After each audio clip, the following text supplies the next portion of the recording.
Here. Bettina? Here. Councilman Phillips? Here. Councilman Cosmas? Here. Supervisor Thurston? Here, everyone please rise for the pledge of allegiance. I pledge allegiance to the flag of the United States of America and to the republic for which it stands, one nation, under God, indivisible, with liberty and justice for all. Please be seated. Next item is related to the adopting of the agenda. I do have one additional item to add, and this is a resolution acknowledging the service to the town of a certain individual. So I'd like to add that toward the end of the... I'll move the agenda with that one amendment. Second. All in favor? Aye. Any nays or abstentions? The motion passes. Now I'd like to have a motion to take the whole agenda and approve that. Well, I thought we approved it Well, as wasn't amended. that just to add that particular, okay. I approved it as amended. That's good enough, okay. Yeah. That's very good. Okay, the next item is a motion to acknowledge the minutes from the last meeting. Is there a problem with the sound? Oh, it's good. Okay. I'll move that. Second. All in favor? Aye. Any nays or abstentions? The motion passes. The next item is a public hearing. This is a resolution introducing local law number, what is the local law? Was it 5, Joe? 5, I think, yeah. Local Law 5 of 2019 for the purpose of amending the zoning map in Chapter 240, zoning of the Wappinger Town Code in connection with the rezoning petition known as Red Cedar Arborist and Landscapers, Inc., Swenson. I'll move the public hearing to be opened. Second. All in favor? Aye. Any nays or abstentions? The motion to open. Yes, now we'll have public comment. So if you have a comment, please come up to the podium, address yourself to the chair, which is myself, by your name and then your residence within the town. Thank you. Hello. My name is Edward F. Shepherd Jr. I am the owner of 195 New Hackensack Road property, parcel number 036006, which is one of the properties being proposed to be rezoned. I have questions and concerns regarding this process. I would like to know why the application for rezoning is going through. I was approached by Steve from Red Cedar as well as his representatives to sign an application to rezone my property, which I refused. Still, the process is going through. I was never notified by certified mail or any other way that this proceeding was taking place. I had to be told by a third party. I wanted to understand this process before moving forward and why is it moving forward without my knowledge or consent? I have an objection to this rezoning due to the fact that it's unclear if my taxes are going to be raised due to this rezoning. I am concerned this will affect my family's quality of life by noise level increased, commercial vehicles, machinery on the property.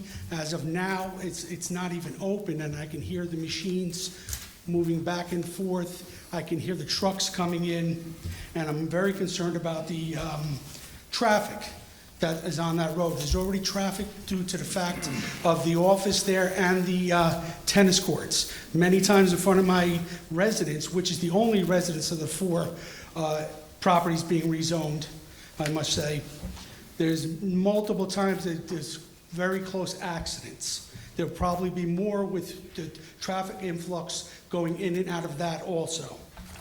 I have a short-term environmental assessment form that was filled out by the applicant stating that the surrounding properties that will be rezoned are labeled agricultural.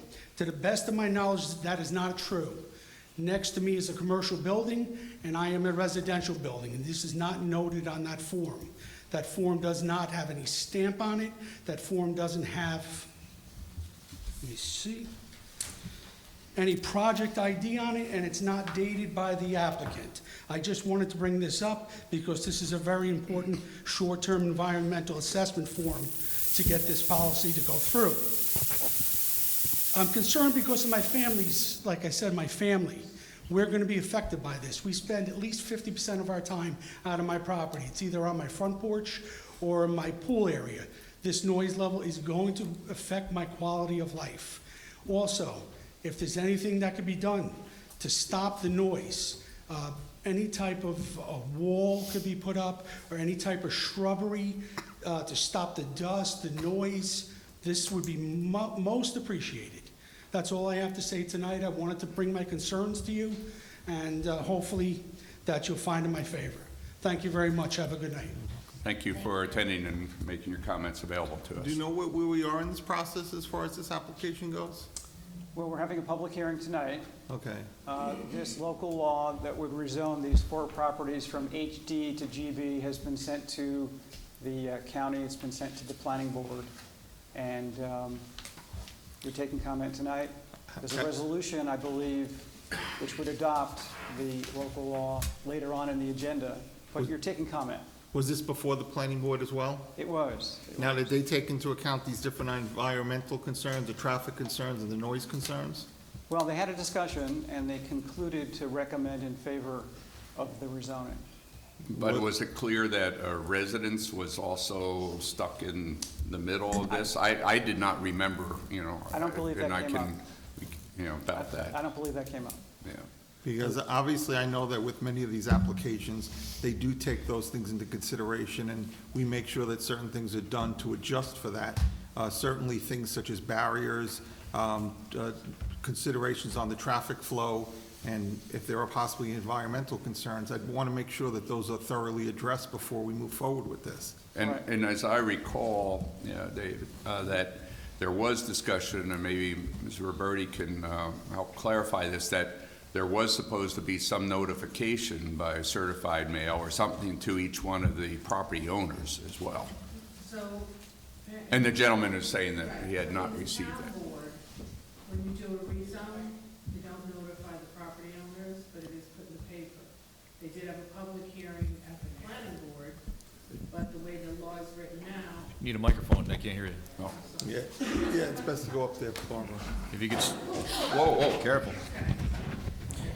If you could start over for those that are watching on Yes. TV. So at the town board, you don't notify the abutting property owners for a rezone, but you do publish it Okay. in the paper, and you notify Dutchess County Planning and the planning board.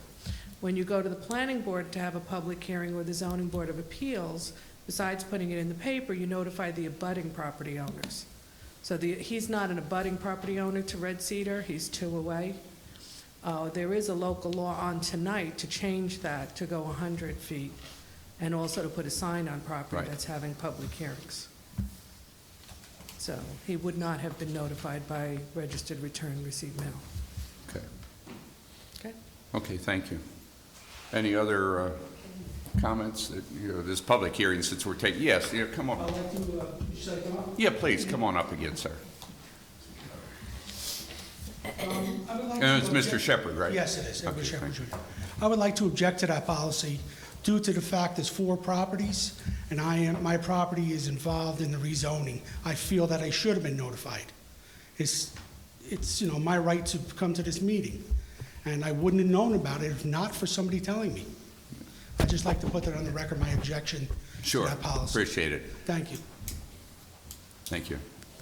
Does anybody else have any comments during this public hearing session? So I have some questions. Sure, please. So David, this is going from an HD to a GB, which Correct. implies to me that he's a non-conforming property to begin with, is that correct?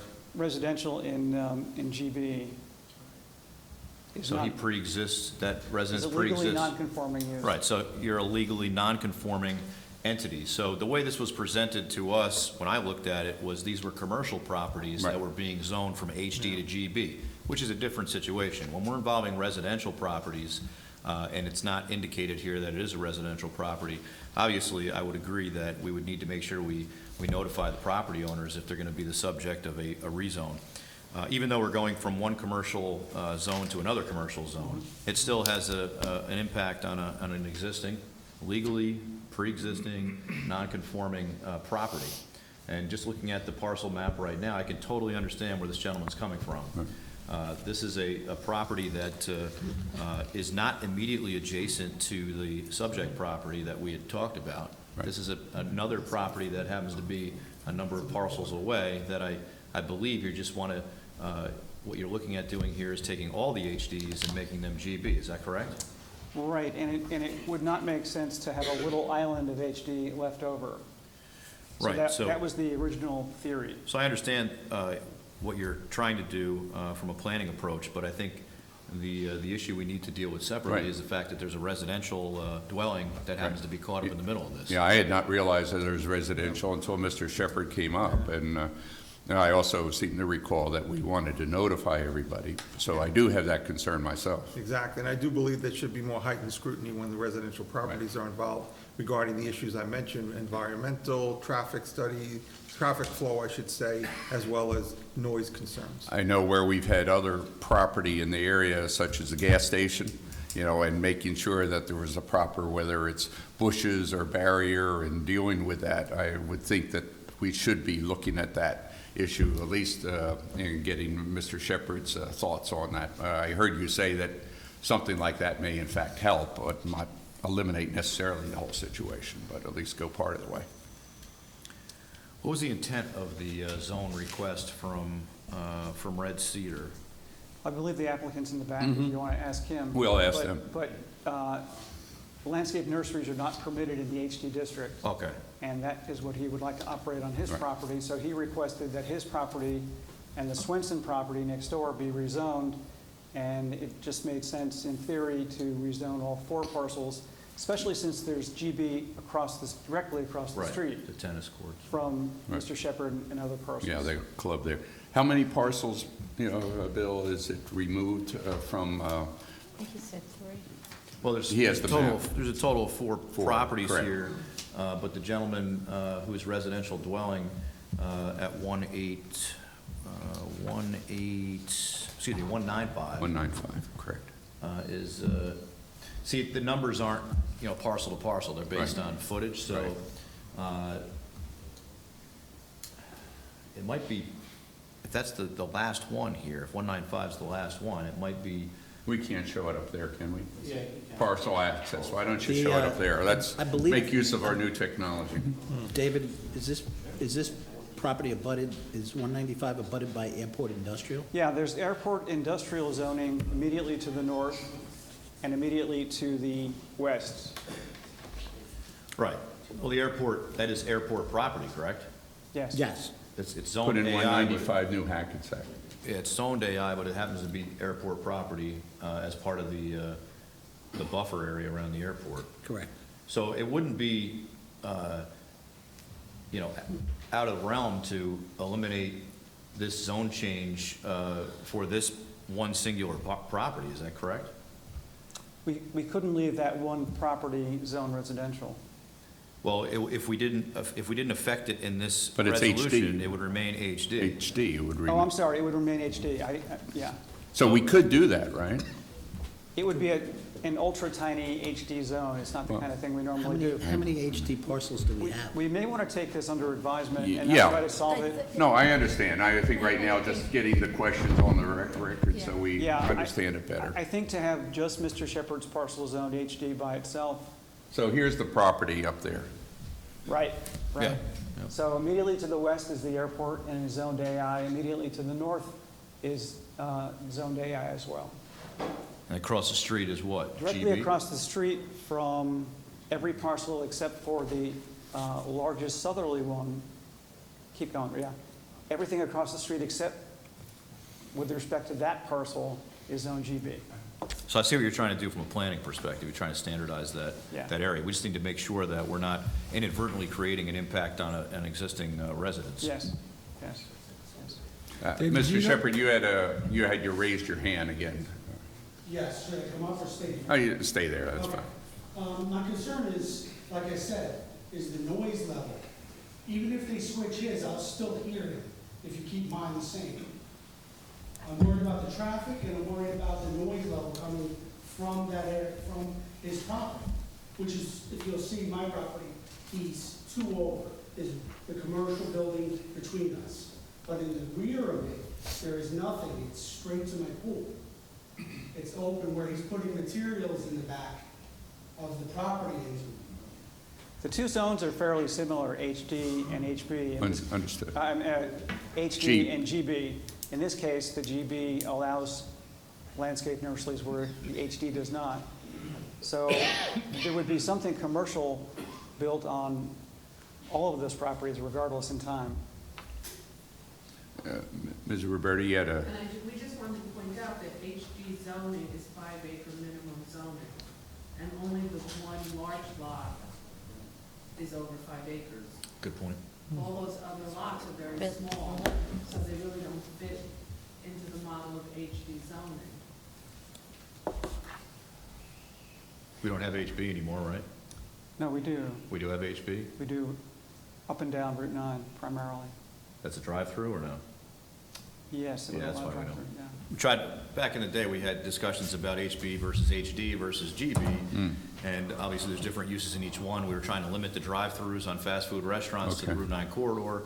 That's why some of these other zones I see. are different. So you didn't Okay. have a fast food restaurant show up in the middle of, New Hackensack. right, right. Would Red Cedar like to make a comment, especially with respect to the noise and any of those issues that the gentleman's raised? Yeah, please come up if you'd like to. So directly between his property and the property. And identify yourself for the record. Steve I think we Rowley. know Steve, but Steve Rowley, just for the owner of record. Red Cedar. Thanks, Joe. So in the site plan, we've gone through the planning board, is to put a berm, and that berm would be between his property and ours. That would affect the noise. There'd be trees on top of the berm. So that would cut down noise, and a lot of sound. These were, we looked at this with the planning board, their site plan that was offered to the planning board.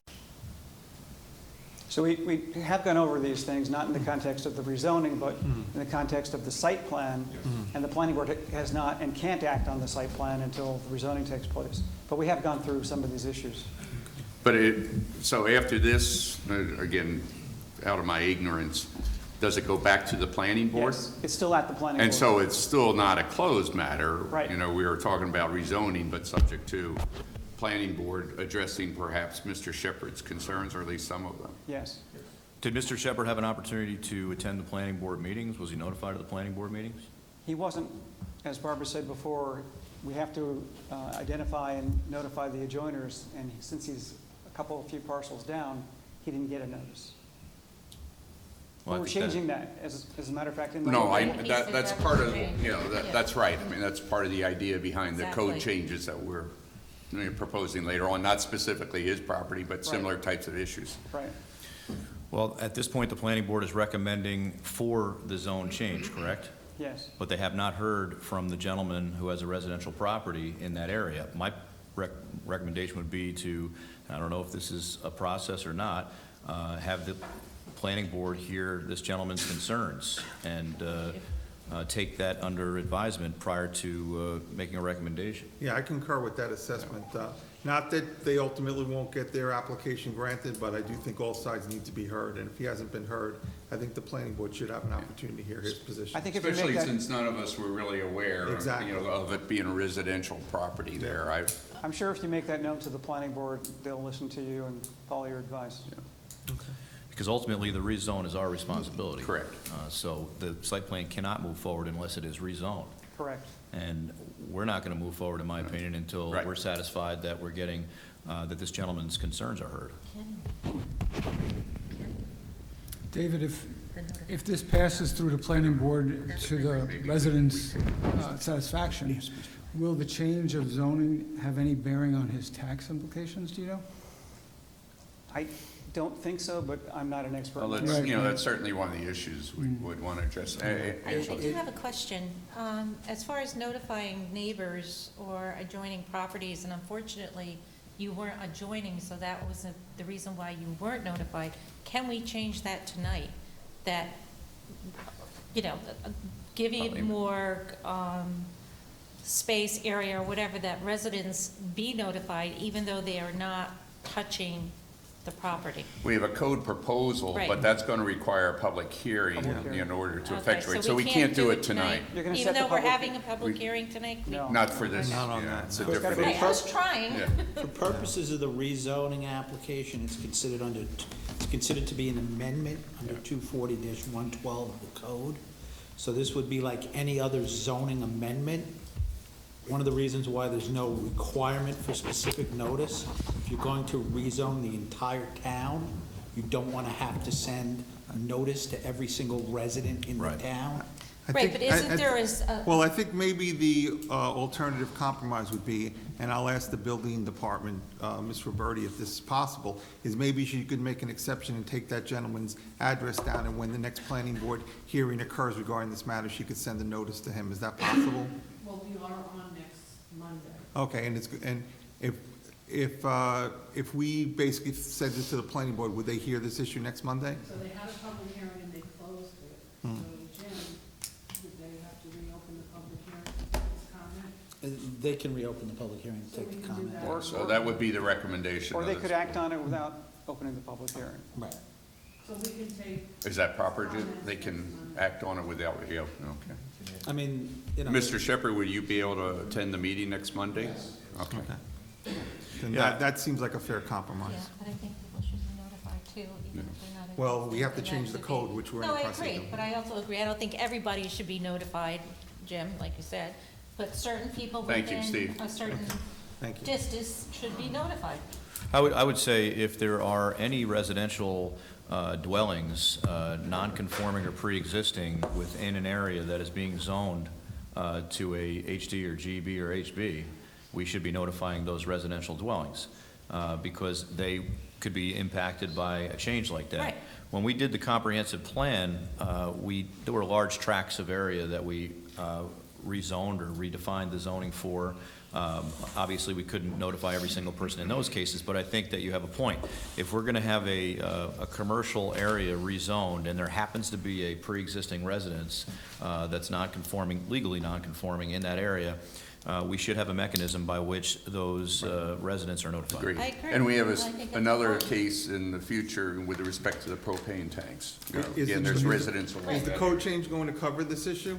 I think we need to make sure that The local law that you will probably introduce tonight it's 100 has expanded notification provisions, including signs being put up, but we can tweak that further if need be. But Well, I that's think, my according to what Mr. Beal said, I think Yeah. we need to tweak it a little bit further based on my understanding Yes. of that code change Right. to, because that was like within 100 feet, you know, in this particular situation, right? Not I necessarily all of them. don't believe the code change, does it apply to amendments under 24112? Yes, there are amendments to that section, yes. Yeah, so, Yes. so just to be clear, the code changes that are being proposed tonight don't address the specific issue we're presenting right now, Not correct? the issue of whether there's a residence in an area that's proposed to be rezoned with commercial zoning. We'd have to expand. what we Yeah, have. so it's not being, so we have to change it to address Yes. it, that's my question. Yes. Okay, Yeah, all that Right. extends the distance, Yes. you know, to notice yes. people, but Yes, not no, I think necessarily- that is a necessary addition.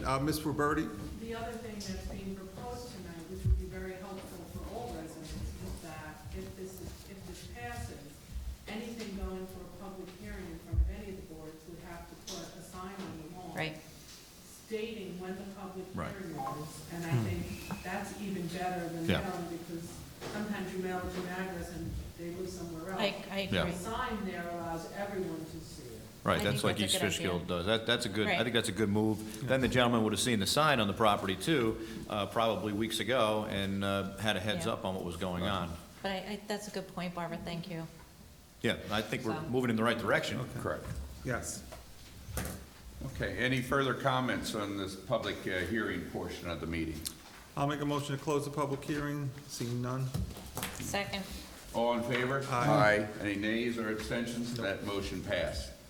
The public hearing is now closed. The next item is the public portion of the meeting with respect to items on the agenda, and do I have a motion to open this? I'll move to open the public hearing, or public portion. Public portion. Public portion Comment of the portion. agenda, correct.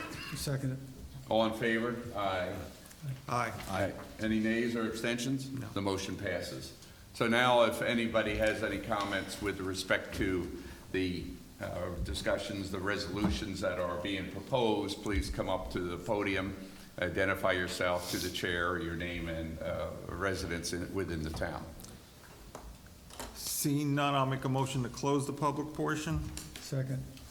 All in favor? Aye. Aye. Any nays or abstentions? The motion passes. And now we'll move into the discussion section, and at the request of Sarah Bauer, she's going to present on the Wappinger Falls hydroelectric plant. And in fact, the day of the unfortunate damage, Sarah was in my office bright and early to talk about our possibility of taking advantage of some of that. So I guess I was one of the first to know about what happened, and we had reached out on behalf of the board to offer any help or assistance that they may have, and we've been in good communication. But I wanted her to perhaps address a little bit what's happened, but also how in the future, they could be a service to the town. Well, my great gratitude to the outpouring of concern from the town. It was greatly appreciated. To tell you a little bit of what's happening currently, then we'll go back to what the proposal is. Our pipe suffered a collapse. It's 110 years old, so we say it finally got some wrinkles. And we are in the process right now of sourcing the steel to repair it. Repairs should begin actually on Thursday with taking the old out, and we're going to replace 200 feet of pipe, and so should be in service in about 2 months again. As far as the town is concerned, we've operated and owned the plant owned it for the last 14 years and operated it for the last 30 years, my husband and I. For the last 30 years, we could only sell directly to the utilities, and about 2 years ago, the New York Public Service Commission changed its rulings to where now we sell directly to customers. And we can sell to anyone in the Central Hudson Zone, but it's very important to us to stay in the community or to promote the community as much as possible. And when we sell the power to our local residents and municipalities, we offer it at a 10% discount. So what happens is you are allocated a portion of our power on the Central Hudson bills. The credits show up for that portion of power in a dollar amount. The following month, we bill it at 10% discount. So you have time to verify that that's the exact credit you got, and you will always be saving with our program. I've given our supervisor and the accountant the information, and it shows that the town would be saving around $3,000 a year. I'll have plenty of information. If anyone wants to contact me or talk to me about it, I'd be happy to be around and provide everyone with information. We're not deciding anything tonight. It was just to hear information. Frederick and I have reviewed it. Frederick's looked at it, and there'll at least be that potential savings, plus also helping a local business. So I thought it was worthwhile to hear what Sarah had to say. Then we can, once they're back online or before they are, then can come back and consider a resolution. Sure, I'd not heard of that. That's interesting to know, and if we can support your endeavor, I think it's clearly consistent with the history of the village of Wappingers Falls. Technically, the hydroelectric plant is in the town of Poughkeepsie, but the pipe starts out in the town of Wappinger. Correct. Right? So. Yep, it does. It crosses over and So goes on down my there. ward is like halfway Yes. right there. But just curious to know, I mean, certainly Joey was sending pictures immediately that morning, and I'm a history buff myself, and I've pictures of that pipe from 100 years ago, and I was like, so what caused something like that to occur? We're actually not sure. We have a forensic engineer coming in tomorrow to do an analysis of it, and we'll have better answers. Okay. It was some combination of suction. Yeah, it looks like a vacuum or something. Yes, Yeah, exactly. It's a certain section pulled a vacuum, and there's a blowout further down. Okay. The correlation between that, I would only be Yeah. putting forth a hypothesis, and as an engineer, I'm Yeah. not allowed to do that. So you're kind of, at this point, your plant is at a standstill, I would imagine, because it's not getting Yes, water? we are not producing, but truthfully, during this time of year, usually we're dried out and Okay. doing maintenance anyway. Right. So it really, Good timing. the timing Yeah. couldn't have been better. It's a horrible thing to have happen, but so many good things have come out of it. Right. That it's a good time to be doing this. There's a lot of availability of the pipe. I was discussing with other people, and we've got a crew already on standby, about 15 to 20 people that are very experienced welders. And Wow. we're going to be attacking it by the end of the week. Well, we wish you the best of Yes. luck, certainly. Most Thank you. definitely. If anyone has any questions, please let me know. Okay. Thank you. Thank you, Sarah. Thank you. Appreciate it very much. The next item for discussion, I'd like to invite Steve Frazier to talk about Chelsea dock repair, and also Mr. Haran can add in based on some of the legal, review that he's done to.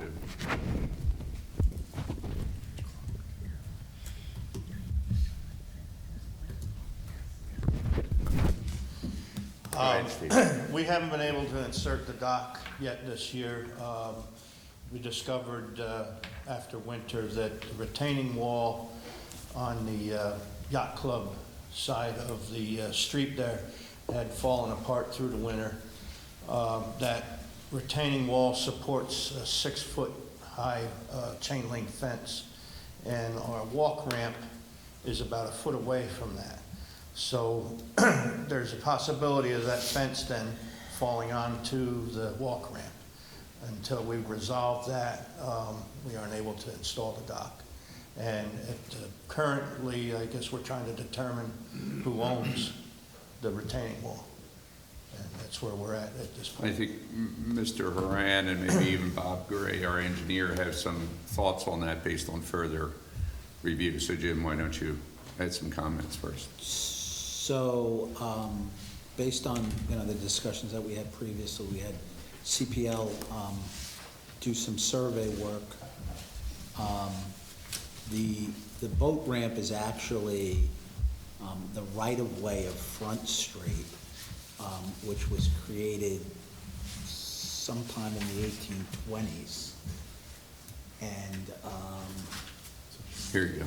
So, with respect to, this is a survey from the opposite. We also obtained a survey from the marina property on the east side of Front Street. And that showed some of the mapping. And so it appears, based on some of the survey work that was done, that the retaining wall is located on the Chelsea Yacht Club property. The retaining wall that's discussed, and then also there's what we were referring to as the front wall, which is out by the water where the dock is. The floating docks are anchored. The town, back in the early 2000s, entered into an agreement whereby the Chelsea Yacht Club gave the town the right to hook up, to install attachments on that seawall for purposes of anchoring the dock, but that's a separate wall than the retaining wall that has this fence. So that would be toward curved. It's the curved. If you Right. look at the screen, you see the curved double line. That's the retaining wall that's failing. And you can see the property line is squared off, so that's clearly that's the yacht club property line with Front Street. So you can see it's clearly on the Chelsea yacht club property. It's on the. So before we could put on the walk ramp, then we would have to get, work with Chelsea Yacht Club to make the repairs to the retaining wall, which I think are railroad ties or something like that. Yeah, I mean, it's their responsibility. There's a doctrine, an old doctrine in real property law that says that, a budding property owner has an obligation for what's called mutual support. So to the extent that, there's any kind of improvement that's on the boundary line, they have an obligation to maintain it so that it doesn't collapse onto your property. And we can reach out to them and try to work with them to get the repairs that are needed there. There is an issue which was raised by the marina property. It's unclear when you get to the end of the boat ramp who owns the land there. It looks like the marina has done some fill work into what was once the riverbed. So any lands under the navigable, the bottom of the navigable waters of the Hudson River are owned by New York State. New York State keeps track of where the historical boundaries of the navigable waters were. And if there's fill that's done, New York State has some provisions in the executive law that authorizes owners to obtain right to that property. It's unclear right now where the end of Front Street is. It may have, historically, the town may own further out into the river. I think it might be worth it to contact New York State Office of General Services and get some kind of definition as to where New York State considers the underwater lands to end. But we would not need to have that information in order to address the retaining wall. Correct, that's a different issue, but it's an issue that probably should have been addressed regarding the floating docks, and I don't know, were there any permits filed with the Corps or anything for those docks? Are you aware? I'm not aware of it. Probably, I think Joanna might have had something to do with that back in the day. Yeah. So what would the next step be then? To contact the yacht club to Right. notify them of the need to repair? Yes. And then, as we had discussed, years ago, when Mr. Paoloni was on the town board, there was a discussion at one point in time about abandoning portions of the opposite end of Front Street where the club is located and doing some property swaps with the yacht club, which is, another discussion that might be fruitful, because the southern end of Front Street goes toward the outlet. Before the railroad was put into place, it doesn't go anywhere. It basically winds up, in the front of the yacht club property. It's used for parking for the yacht club. The town is carrying it on the books as a public highway. It doesn't go anywhere. It would make sense for the town to abandon that to the yacht club, and potentially, look at a land swap might make sense for, I know there was a discussion way back when about, I think it was acquiring some portion of this area, so that might make sense. Yeah, that was, they used the parking in front of their yacht club, and that's town property, and we had suggested that we'll give them the property, but in return, they give us the property on the wall. Okay. Because they're using our property, basically, for parking for the captain and whatever they call it. Commodore. Commodore. Captain. Yeah, I remember those conversations. But so for the short term right now, I know there are residents that are asking about this. Correct, that's why I have this So here. where do we go from here? I mean, this could end up being, we're gonna talk to them, they're gonna come back to us. Next thing you know, it's, October. Right, I agree. So where do we go from here on, is there any way we can have a temporary repair in place or something to give access to the river? Steve, from what you've seen, what's going to take to get it fixed? Well, my concern is the chain link fence, and that secures their boats from, public and such.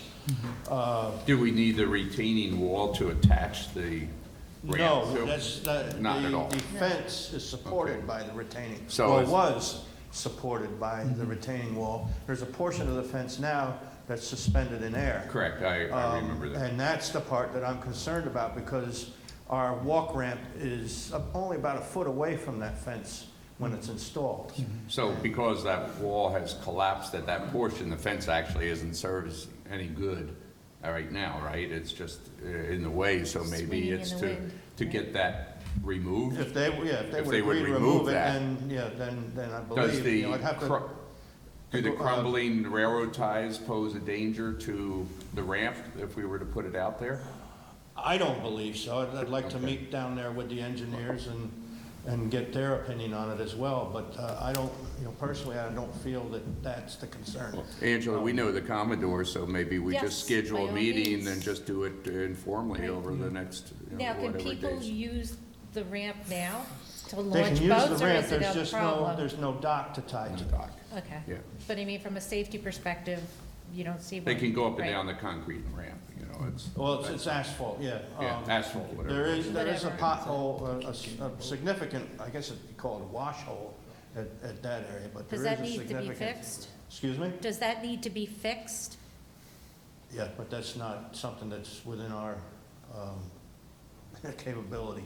That's been like that for several years. That's a different topic that we should discuss. Well, let's, since we're trying to consider Right. getting this addressed fairly quickly, Right. is that, are you saying that's within the highway department's No. responsibility? it- or it- Who doesn't, it's no, I gonna- just don't it's know. gonna- It would be a major project. We had discussed it prior Maybe the to state. my I don't know, yeah. absence here, and it never went anywhere.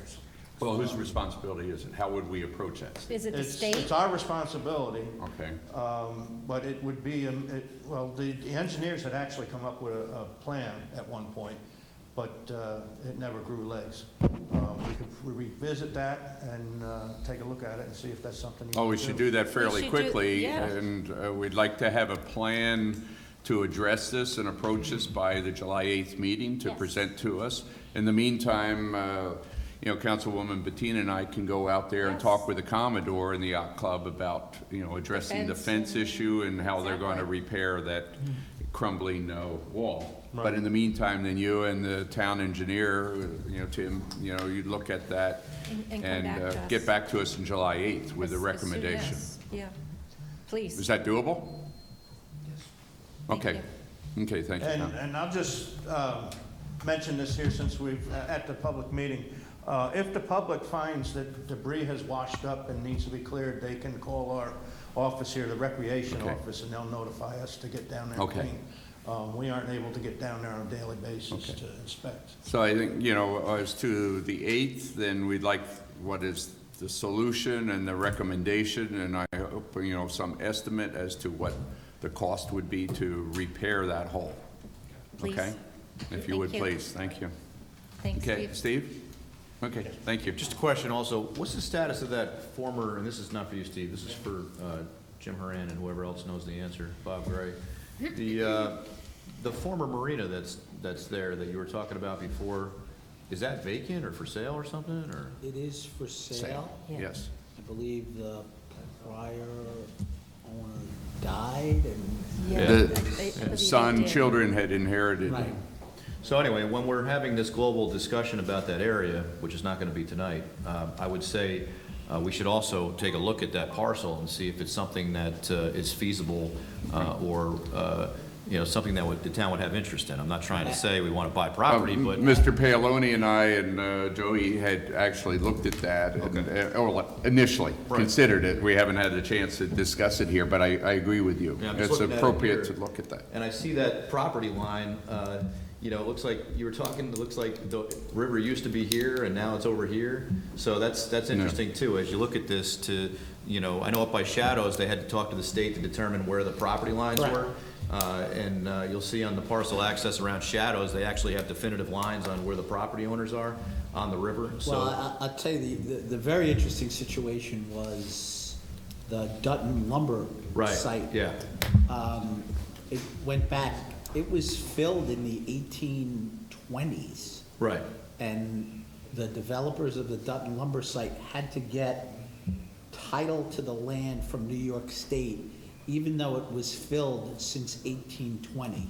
Yeah. Because you can't adversely possess against New York State, so. So we're gonna look at this whole area. Yeah, so I agree with it's you. on the map. Joey just So outlined it up there, maybe- so Yeah, that's there a it is, right there. good picture of it. Right where they filled in, it looks like. Yeah. Right. And any information regarding that parcel, could you bring that to the meeting? And note, if too, you please? notice where Joey, where they have the cursor right now, that's actually railroad right-of-way property. Right.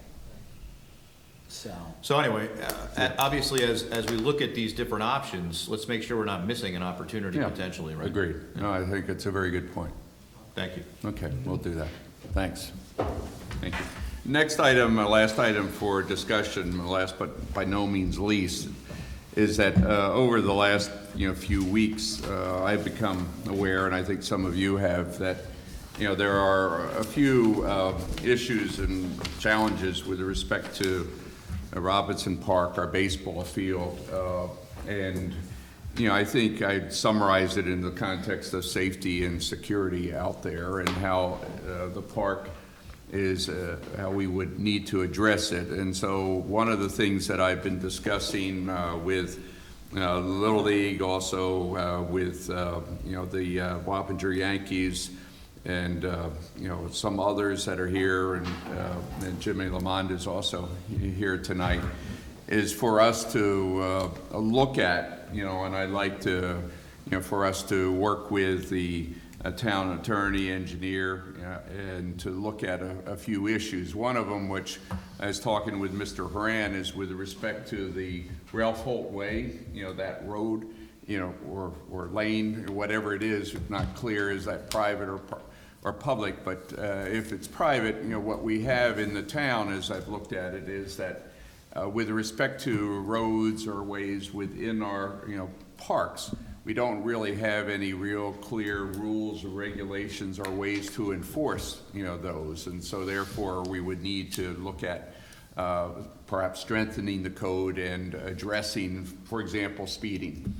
More specifically within the ball fields, but also at Carnwath, I think at Castle Point, there's the issue of when cars are going a little bit too fast or miss a stop sign.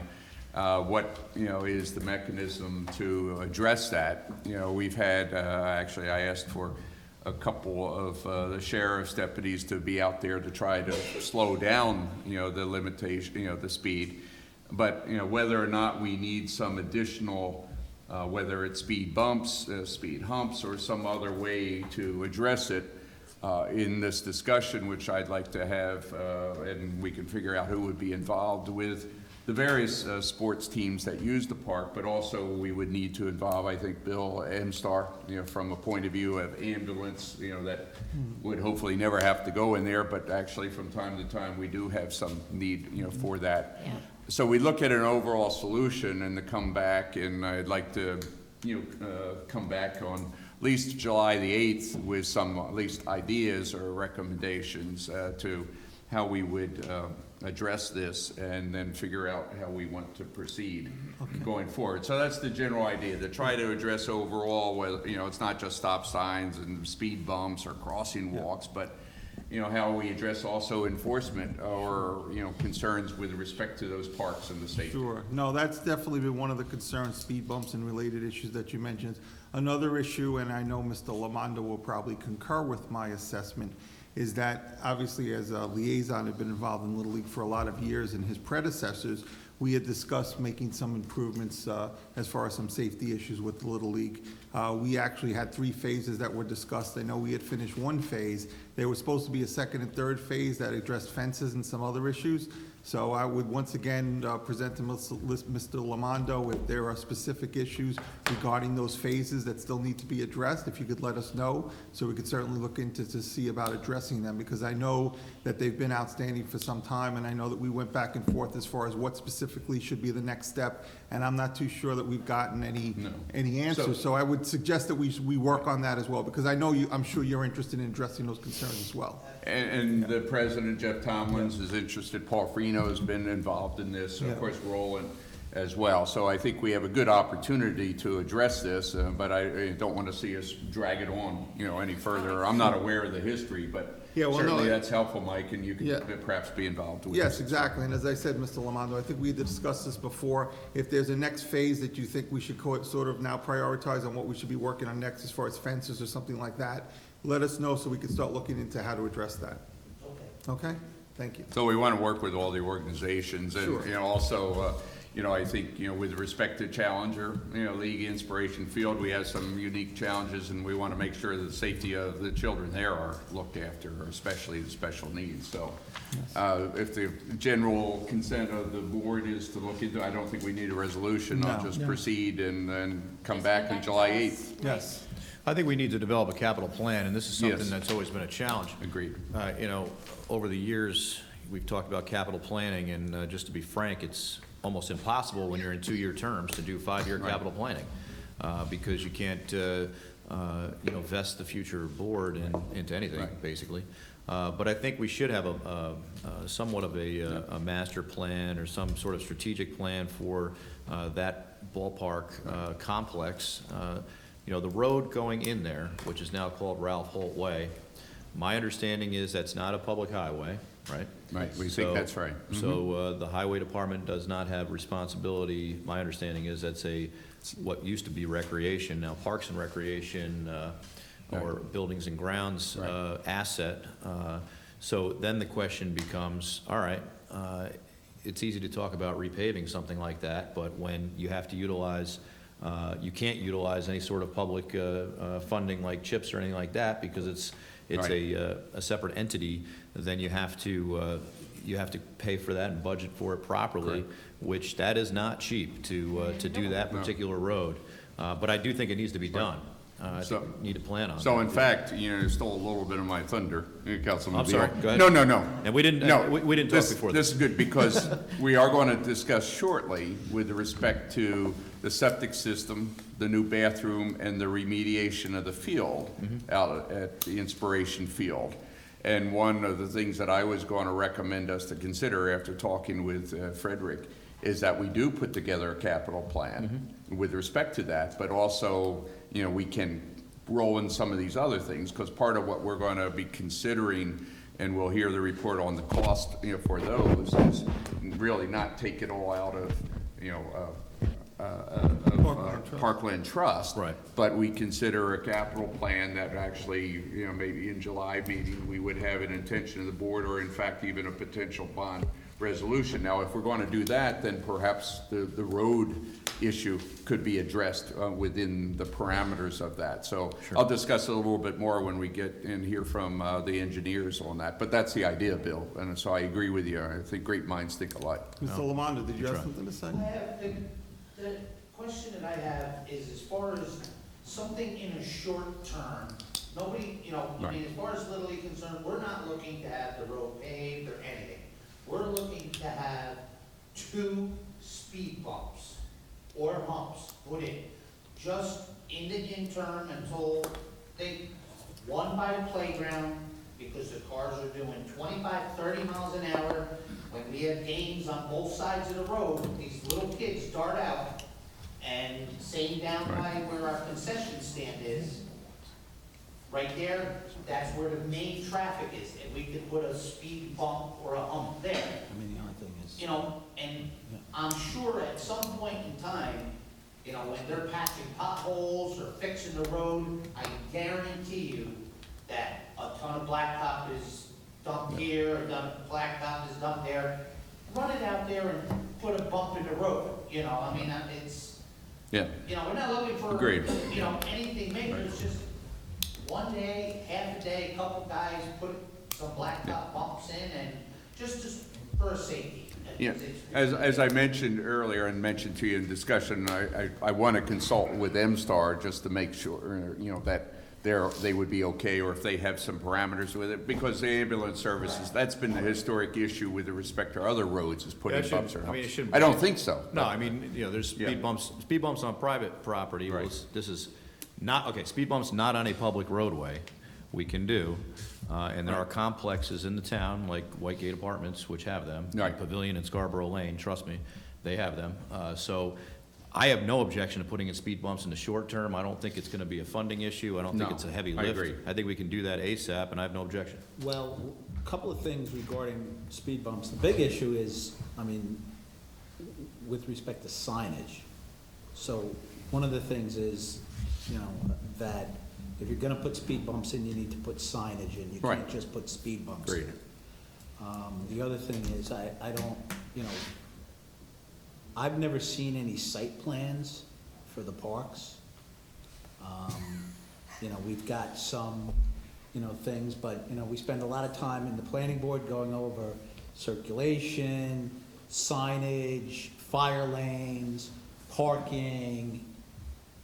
We don't really, we have some, for Robinson Lane's probably got the most, mostly because of proposals on adjacent property, to expand onto adjacent. No, I property. think, but So- in the short term, you know, I'd like to see us move No, ahead, I- because we have a real, I don't want to see, you know, somebody get seriously injured or so No, forth. but the issue you know, is to if you're do gonna put speed bumps out, you need to put signs out. I You need to understand. Well, we'll, Put all the warning out, because if you just put a speed Right. bump out, somebody's gonna hit it, go out of control, Agreed. and create a work. That's well, I another- think, that's you know, another problem. my intention is during the next 2 weeks, then we would consult with the engineers and Jim with you, and then get a recommendation of board, because we're gonna have to spend some money. We need to, you know, put signs, I agree with you, but with the idea of trying to address that issue as quickly as can. The other stuff we can address over Yeah, longer and, time. I mean, and Bob had suggested, you know, that rather than put in paving, you know, there's temporary speed bumps that are Correct. available.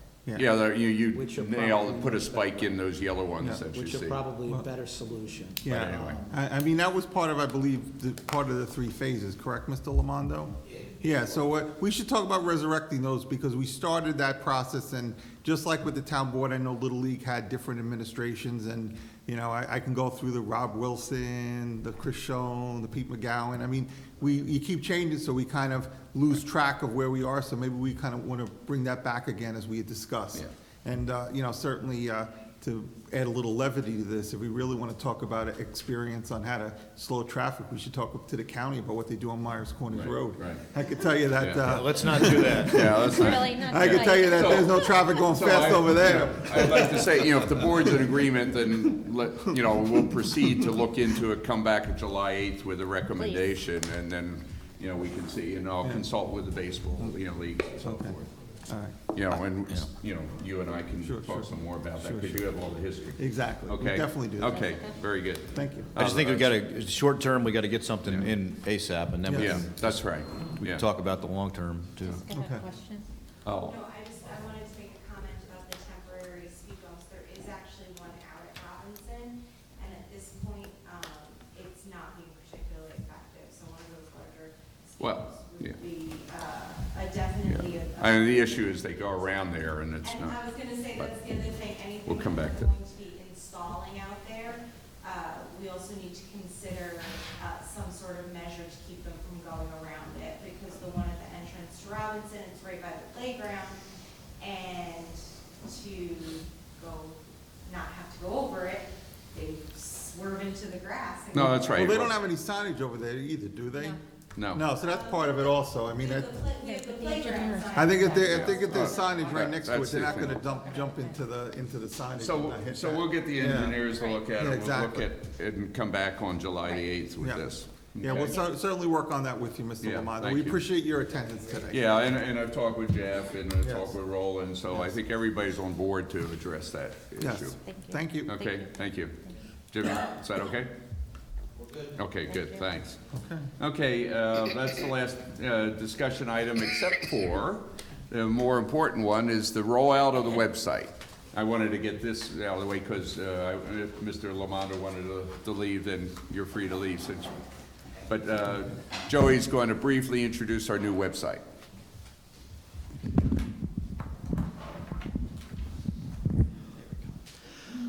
Okay, so last year, the town board had agreed to contract with Dutchess County OCIS on developing a brand-new Town of Wappinger website. And so what you're seeing right here is the top of the homepage that we have developed between OCIS, the supervisor, our department heads, myself. We kind of put together the website as we see it here. So tonight's presentation will be a brief overview, how the website works, what we have to offer, and then if the town board has anything that they'd like to see, we can definitely zoom in and show whatever page, any questions, comments, and then we will take that and then add that to the website, because it's not finished yet. But to start off, we just were successful in securing a new domain name. we've had for the past 10 years, townofwappinger.us. We are now townofwappingerny.gov with this website. Over the course of several months, as we're transitioning, once the town board approves the final layout, the townofwappinger.us domain will just transfer people over to this new website. So it'll be seamless. We won't have to print any new business cards, literature at the moment. It would be a seamless transition. So as you come into the website. And we're working with Craig, Roberts and IT on that and coordinating with Richard Byrne, at the county level. Okay. So as you come into the website, we decide to take a lot of our pages and highlight them in top categories. And we looked at other municipal websites as well and how they're listed. So up at the top, we have developed drop-down bars. So when you hover over government, you can't see on, hold on, let me just. This way it will be easier to see on the screen. All right. You'll have the town departments listed all together in alphabetical order, which will make it easier for seniors and our residents to find town departments. We then took electeds, supervisor, town board, town clerk, and put them together there. We did keep highway and justice under the departments because people have found them better under departments rather under electeds. We then highlighted our boards and committees. This town, we have a lot of different boards and committees, so we wanted to highlight each one of them by their own page. And then below that, we highlight agendas and minutes. This way it's seamless. So the info about each board is up there under boards and committees, but then to find their agendas, their meetings, and so on, you can go under agendas and minutes. We also included links to Dutchess County government, as well as a staff directory for town hall staff. This way, residents can reach out to our town hall staff and their clerks through their phone numbers. If residents wanted to view the meetings on this site, where would they go? So they can either go to two places, Councilman. They can go to this large icon right here, agendas and minutes, Okay. or up to the government, and they can select any of the boards. So we'll say town board, and it will send them right here to the site. Okay, I'm sure the residents would be interested in knowing that. Yes. Since we're live. Yes, correct. We also want to be more transparent. So for the first time, we've listed town budgets, which are available on our town controller site. And we want to be very redundant with what we do, because what Councilman Cosmas just pointed out needs to be easy for our residents to find. So we want to include the town code in multiple different areas. Since a lot of residents, when they call town hall, they're looking for things that are actually easy to find on our town code, so we included that in a couple different areas. So then under residents, we listed a couple more town. Can I ask one other question? Yes, sir. In relation to that? Because in addition to the town codes, many times they'll be looking for applications. Is that within there too? That So forms and you see right there, so that's right on the home, as soon as you come up. So actually, I'll talk about those real Okay, quick. just want to make sure that's being addressed. So we took the top 4 items that people are asking. Agendas and minutes, we want that to be easily accessible. That is right as soon as you come on. Forms and permits, that will take you to every single form, permit, application for every department in the town. Now, can they be submitted online now, or do they still have to go to the department specifically? So it was requested, actually, in particular, code enforcement, building department, assessor, to actually have it printed out and then handed in person, because if these people, are residents, if these residents submit a building application online, they might think that their application has been accepted already. So to avoid any confusion, we wanted it that they can get the form online, print it out, and still bring it in. This way, there's no confusion at this point in time. I think eventually, as we develop our website and get into more software, we might be able to have submitted your application. Our code enforcement office will get back to you. I'm glad you made that clear, because there might be a little confusion with that. Now, my other question is, when you go to click on those forms and permits, does it specifically state or explicitly state that you can't submit this online, you have to go to the department to submit it? It does not, no, because there is also no possible way for them to submit anything. Yeah, I would just suggest you may want to put something in there, because they may want to they may send it by email to one of the boards and thinking, oh, well, I got it online. Because, I mean, a lot of websites do allow that. You can copy and Yeah. paste to put it in a note and Yeah, send so it. I would probably put something in So- there saying that, please note that this Yeah. must be submitted to the appropriate office at Town Hall at 30 Middlebush, blah, blah, Right. blah. Absolutely, I think that's a great suggestion, and we'll do that. With, of course. Yes. Absolutely, and that's the other thing too, because a lot of these applications have fees. A lot of these Put that in applications have highlighted fees. bold. Absolutely. So a lot of our applications do have fees, and at this point in time, we're almost there, but at this point in time, we cannot accept any online payments. So we did not, we didn't allow that. So that is a good question, good point, and that will be added. So, just going back up under residents, once the site loads, there we go. So right here, again, under residents, we wanted to add some of the top things that residents are looking for, top services. Actually, a number of them were under the town clerk's office. A lot of people are looking for handicap permits, so we included them right there. As well as redundancies, again, forms are right underneath the departments. Employment opportunities. People are always interested how they can apply to highway, buildings and grounds, so on and so forth, some of the other departments we have, so we included a page there. FOIL requests. Again, we want to be more transparent as a government. I think everyone here agrees with that. Councilman Beal said he's the most transparent person. We want to include that. So FOIL requests are right there at the top. Parks, Recycle Center, vital records. We have people come from all around the world submitting vital records information there, so they can find that there. Recreation programming. The Department of Parks and Recreation does have their own website, so that is just linked to their site there.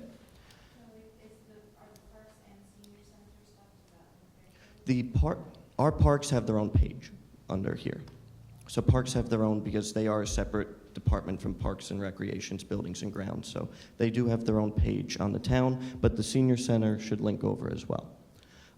We also included more government agencies because people, our residents, they think that the town kind of controls everything. So we wanted to make sure that our residents could find the Grinnell Public Library District, the Village of Wappingers Falls, Dutchess County Government, as well as all of our fire districts. We wanted to make sure that was covered, as well as our water and sewer districts as well. Tax bill search. We currently have that on our current website, but we also linked it here to a much more prominent location. It also can be found under the Receiver of Taxes page as well. Business. We want to be more business friendly. Town, code enforcement, building department. I think everyone wants to be more accommodating to those who choose to invest in our town. And so we listed a number of departments as well as applications to make it easier, ranging from building permits to hawkers and peddlers licenses for the town clerk, town maps. This is actually a good feature that I'm myself and the supervisor, I believe, are proud of. We included a lot of our town maps. So And we'll include more as we get. there will be a lot more, actually. But these, on our current website, we have our zoning map and our ward map. But we want to include more, including list of road maps. And this map outlines every single street in the town of Wappinger. Still has to be updated a little bit, Bill. That's good. Too good, but Comprehensive it's all a work in plan. process, and we can all do that. It You know, looks that's the idea. The comprehensive plan. Yeah. The comprehensive Yes. plan map showing, again, what the town board approved back in 2010 under our comprehensive plan, proposed uses. So again, allowing our town to be a little more up-to-date, 21st century, but also workable with those who choose to invest in our town. These are great planning resources. Community. We have a fantastic community in this town. And so we really wanted to highlight the community that we have here in the town of Wappinger, ranging from our new Arts and Culture Committee that the town board approved earlier this year, dining, education. We're blessed to have 3 school districts within the town of Wappinger, and we've itemized them as well as in education. Events. We list all of the events that are going on in the town of Wappinger under that link there. We have links to our historical society, our parks, some of our highlighted parks that will be more targeted soon, Carnwath and Robinson Lane. Again, another link to recreation, our trail networks. Yeah, show that. The trail networks? Yeah. So one aspect that I am kind of proud of is that basically, in addition to the Greenway Trail and the rail trail, we are also home to the Empire State Trail, which was just announced last year under Governor Cuomo. It's a trail that goes from Manhattan all the way north to Niagara Falls. And that trail actually passes through the town of Wappinger along the William R. Steinhaus Dutchess County Rail Trail. And so that's actually a very proud thing that the And town we're of adding the Wappinger. maps as they become available. Exactly. So actually, there are links here too. So you can link over to the rail trail. You can link to the Empire State Trail, the Wappinger Greenway Trail. You can link to all of those trail maps. But again, being on the Empire State Trail is huge. That connects us to massive amounts of destinations and locations throughout our great state. And again, the town code. So I'm just going to bring us back to the homepage. And we have some beautiful pictures also highlighting the great locations in our town. Yeah, scroll down. So then these additional circle icons highlight, again, the big things that are going on. So stay notified. We're in the process of launching Wappinger Delivery, which is going to be our mass text message and email notification system, in which residents, businesses, and even visitors can sign up for email alerts and text message alerts based on the department that they are interested in. So they can go supervisor, town clerk, there'll obviously be more, recreation, individual boards, highway department. So this way the highway superintendent can send out alert if need be, if there's a street closed or any road work going on. And this, again, allows us to communicate 10 times better with our residents. Show the YouTube and. Oh, yeah, well, that's Get down to at the that bottom. soon. Just So, need to move along now. a little oh, bit. yeah. So right here, we have news and announcements. So any of the big news announcements coming out of the town or the town board will be posted here. We will have a central calendar posting all of our meetings as well as recreation or any other town programming events going on here as well. And also, again, more redundancy, additional links to agendas and minutes. We're also going to be eventually adding a public hearing section underneath that public meetings area. Okay. And then we have our social media feed, which links to YouTube, Facebook, and Instagram, and the recreation YouTube. Wappinger Delivery, again, people can sign up. And then the bottom of the page is here. So at this point in time, if there's anything that the town board would like to see in particular, we can pop that up here. Do you have a presentation you can give us? I can print out a couple Could you copies of it. please? Yes, 'Cause, yes. Do we have access to this? I can also send you the link I too, would this think it way. would be good for the board to have Now- access right now. And maybe at the next meeting or the meeting after, we'll come back with some feedback. Absolutely. But all in all, I think it looks good. Okay, well, thank you. But I think it Now that we provide a have, service to everybody. now that we have this better link that we can send, we'll definitely send it to you, actually. I Please. can send it to you during the meeting, this way you can review. And we're going to be having Or training, tomorrow. I can send it to you programs now. It's for not that town hard. hall staff as well. You know, because maybe a little comment section for people to provide feedback would be good. You know, what they'd like to see, what's not on there, what they like, what they really like, that would be good.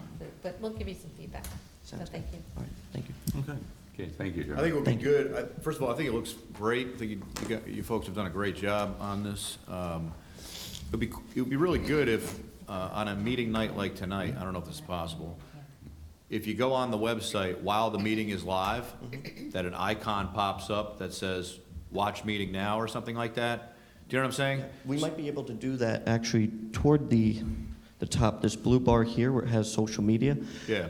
If the town ever does decide to, and I'm sure we will, there will be a red bar that will come across the top, or an icon that will come on as you come onto the homepage. Right. The idea was for emergency alerts, but we can also have town board meeting, watch now, and it can go to a link. So I know, there's a lot of folks that may have cut the cord and they go on the website to watch the meeting, and, if the meeting is live, it would be nice to have that indication on the homepage when they get there. Yeah. Now, regarding emergency alerts, or regarding alerts, under the Dutchess delivery, the Wappinger delivery option, a new category you may want to consider in addition to those other categories is emergency alerts. Some towns have that, and that's when, during an incident like the macro burst or something like that, this is where the town can push out information specific to that incident that's going on. and folks can opt into that Right. ahead of time. Yeah, the county does that already. correct. If you're already hooked up to the county, you'll Yeah. get all that information. Right. It would be good if you could merge both of them. Yeah, and that'll give folks the ability to opt in for, say they don't want to get all the other messages, but Right. at the very least, they should opt into the emergency alerts so that we can communicate directly Right. with them. Otherwise, there are some other things that we can talk about in the future. Each town board member has a page.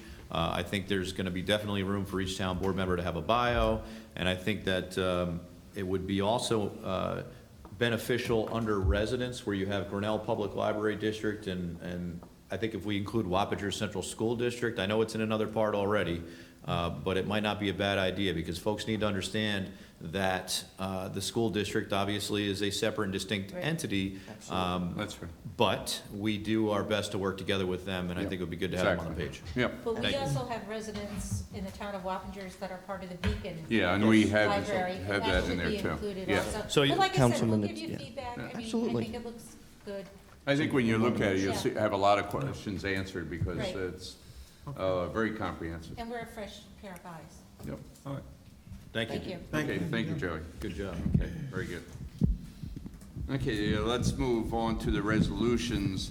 First resolution is 2019-95. This is a resolution authorizing the repairs to the field service at Inspiration Field. This was tabled from previous meeting in order to enable the engineers to give us a further report. Bob or Tim, Tom? Yeah, I Whoever's can- going to talk about it, please. I can help you. You're talking about expanding the surfacing to the outfield fence, correct? One of the items, correct. Okay. We've gotten quotes from the Copeland company that does the surfacing, and quotes from a general contractor that would need to build sub-base up and pave the area before the surfacing was put on. So those numbers all added together to the tune of about $272,000 is our estimate. It's relatively straightforward work. We'd have to wait until they're done using the park because it would take some time to do it. But those are pretty straightforward numbers, and if you got any questions, we're happy to. And that's extending the field out to the fence, correct? Yeah, you see that shaded area on the map there, all that hatched area? It takes it from the green end of the existing surface right out to the existing fence. And that, And what was the current method, for bringing the seam together, with respect to, right now, there's a curb? yeah, there's a concrete curb buried under the last foot of the surfacing. That concrete curb would come out, so it doesn't move different and cause more cracks there. And then we'd extend it, we'd basically be cutting 1 foot off the existing surface and extending it all the way out to the fence. And instead of putting another curb at the fence, we've talked to the surfacing company about just putting metal edging right at the fence to hope to avoid taking the fence out and putting it back in again and avoid future problems if that concrete curb were put in and it moved and caused cracks by the fence. The metal edging should be simpler and actually less expensive. Okay, okay. So, the next item, that we're talking about, which is the septic system and the bath, room facility. So if Joey could try to go to the other slide that blows up to the bathroom area. That area shows about 3 feet of fill because there's a floodplain in the area there. So in order to elevate up the proposed bathroom, and it also shows a storage shed that Steve's been working on, we'd have to put 3 feet of fill in there to get the floors up above the floodplain elevation. And then we'd have to have the concrete walkways and stairs and ramps to get handicapped persons up to it. All of that fill and putting a new septic tank and pump chamber because we can't get to a good septic area by gravity. We'd have to design or build a new septic area to serve that building because the existing one probably doesn't have capacity to handle that building. Those numbers all add up together to be just over 200,000, including all the soft costs. So it's a good significant amount of work, but those two things can be handled separately or together. I mean, if we were contracting, we'd certainly contract them separately. Well, I certainly think the bathrooms are more needed than anything else at this point. I think that should be the first concern, I would think. I agree. Well, I would add, we talked about master plans, and tonight, we're talking about the roads and fencing and things. So basically, from our perspective, we would want to get everything that everybody is thinking about for this whole entire site, and then work on a priority on our first workload thing, you know, our grant writer felt this would be a possible CFA type grant application, and, you know, it could feather into offsetting costs. It probably won't, you know, pay for the whole thing, but it's a strategy, a big picture, and a priority thing. So I think, you know, we're willing to sit down and work with whoever the user group is and make sure that once we do this, we have the menu of items and everybody's kind of on the same page. We're also looking at the sports lighting. I think at our next meeting, Right. we can present some of that grant information as well. So we have been working behind the scenes on a couple of these items. I think even irrigation at one point was mentioned. You know, Mike, I agree with you. I think, you know, we've tabled the specific resolution, I think, 4 times, and I think the restroom facilities, one of the things though that, as I mentioned earlier, I think back to what Bill had first mentioned, is an overall capital plan. And when we look at, in the context of course, we've talked about how we properly, you know, how would we fund this. I think, you know, as we look at our different ways to fund it, you know, we don't want to draw down too much on any one. But, you know, if we were to look at the 200,000 and then perhaps, as Frederick was thinking, is maybe we, you know, split it, you know, between Parkland Trust and then, you know, town, you know, a fund, but with the idea being that the town board also look at it with the intent perhaps to bond, because if we bring in the remaining, you know, the 272, and then if we look at some of the other improvements, you know, after perhaps extending it out of funding, you know, from a fund and also perhaps some of Parkland Trust, then we would have the ability to pull it all together and perhaps in some other bond, you know, similar to what we've done before, as a way to approach it, but putting it first into a capital fund approach, I think, Bill, was, you know, what Frederick and I were looking at. Yeah, I mean, I think we have an option. You know, we got to be careful moving forward not to unintentionally or inadvertently obligate ourselves to an annual debt service. Correct. That is unreasonable. This started out as a $17,500 resolution, and that's all I'll say. But I do agree these things need to be done. But when we're getting up above, you know, we're getting north of 500,000, obviously, we need to, well, I'm not, you know, these things need to be done, don't get me wrong, but we have to make sure that we're gonna do it in a way that's affordable as we move forward. That's the key. That's That's very right. key.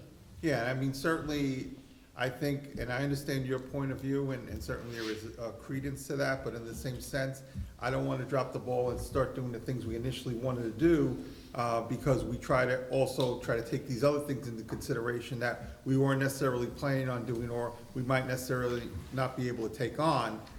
So that's my concern, because I want to make sure that we get started on at least the initial things that we know were absolutely needed, that were originally talked about and needed to be addressed. A couple of the safety issues and the bathrooms, I think, were most important. So if there's a way we could get started on those and sort of talk about these other things in the future, depending Correct. upon Agreed. how we can handle it, I certainly would think that would be the best way to approach it. I agree.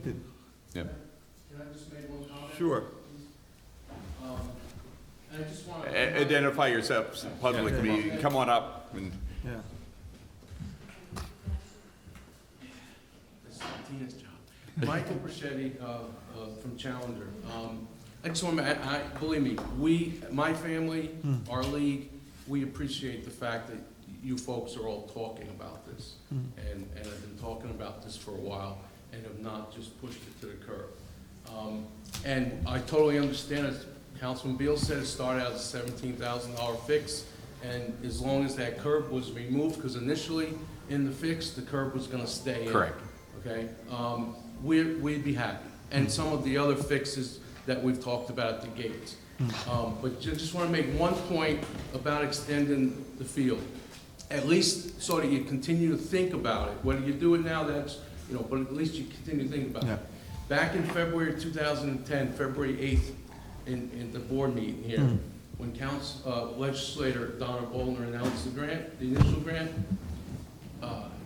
Councilman Vincent Patina asked her if this field was going to be for just Wappingers or from Robinson Lane and only for Challenger. She said it would only be for Wappingers because that's where the grant was provided. But once the field surface was complete, it would be for Challenger, for veterans and seniors.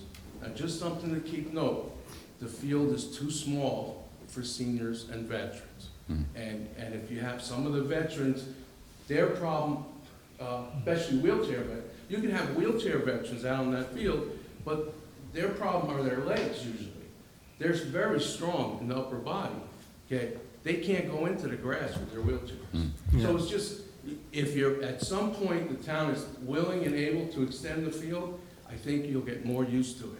And that was always our plan, that to have this field for only a handful of Challenger games, as great as it is, we want it to be used for many other things. Yeah. So that's all I just wanted to say. I think it's a great point. Please keep that in. Absolutely. You know, I understand, and as I know, we were involved in the process, obviously, when it was under construction. I think one of the issues were, we didn't get the funding that we initially anticipated, so we weren't able to complete it. And as I said before, and I think you made a relevant point, I mean, for example, if we had waited to build the Challenger field until we got the funding for the entire field, we wouldn't have one now. And right now, many different children will be missing out on that great opportunity that, as you and I both know, is certainly inspirational, and we appreciate all you've done in that regard. Correct. So in the same sense, I wouldn't want to hold up some of these essential types of repairs that you mentioned in the bathrooms, because we want to try to put everything into one, you know. And we agree, I Yeah. agree. I'm just saying,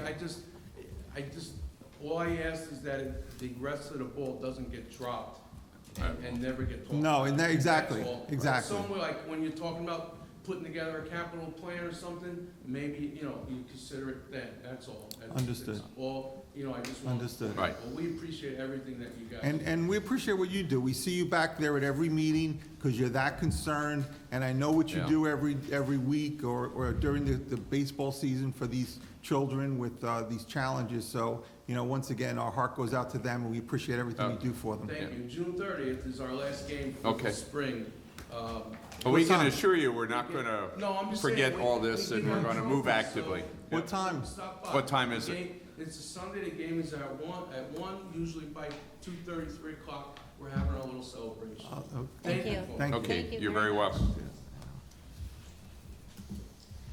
Okay, so, we have, I think, the concept is to perhaps move ahead in some way with respect to at least the septic system and the bathroom, which was exactly how much, Tom, do you have the number? Our total estimate with all the soft costs is at $272,000. For the bathroom and septic system? Nope, my mistake, bathroom and septic Yeah. system, 204. 204.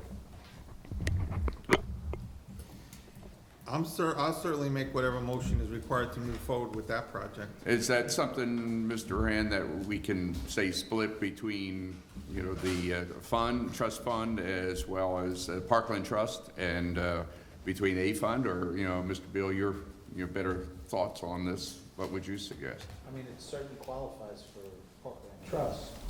Because we don't want to deplete the Parkland Trust, monies. There's around 650,000, as I recall, remaining in that, fund at this time. This is for the bathroom that's specific to the Challenger. Inspiration. And the septic, inspiration field. Well, the septic will be more comprehensive, right? It will cover the whole septic needs for the, At this Park point, rec. haven't done the test yet. We could do that. Yeah. It might increase the cost, but Right. we haven't got that instruction. Okay. It might be worth considering putting new in to cover the whole park. So this is the original proposal that Bob Gray had given us, Correct. that building? yes, Yes. that's correct. And- No changes to that. Right, so what was our thought on funding that? Because that was not part of this resolution at all. No. So again, that's where we had discussed with Frederick, this afternoon, the concept of perhaps splitting between Parkland Trust and the A Fund at this point in time, with the possibility of then intention to go bond based on other costs, and again, an intention to bond. I tried to reach Doug Goodfriend, but he wasn't available today to talk about that. So the 204 is just the building itself, or does that include? No, I'll give you a brief, it's the fill, the building, which is a precast building, the walkway to the building, the septic tanks, tank and pump chamber, and the approval of the absorption area that goes with the septic So system. how much is the building itself? The building itself is $80,000. All right, so I think it would be cleaner if we identify specific parts of this project to be funded in a specific way. So If we were to fund the $80,000 plus or minus for the building itself through Parkland Trust, and then the balance through a fund, unallocated fund balance at this point, we would have to obviously properly appropriate it. I think it would be better to do that than just to split the total cost. Sure, that's fine. You know, so, Is this something that we need to go out for bid for right now, or your costs are We will estimate, need to right? go So out we for would bid. need to go out for bid on that. Yes. all right, so if that's the case, then I'll move that we start the RFP bidding process. I'll second. I think that's right. I'll Okay, second. there's a motion and second, all in favor? Aye. Any nays or abstentions? That motion passed. Okay, then, relative to the financing, if we can just get something in writing from the controller, specific to, fixed assets to Parkland Trust versus construction and other costs, however he wants to word it, so we have a definitive, specific,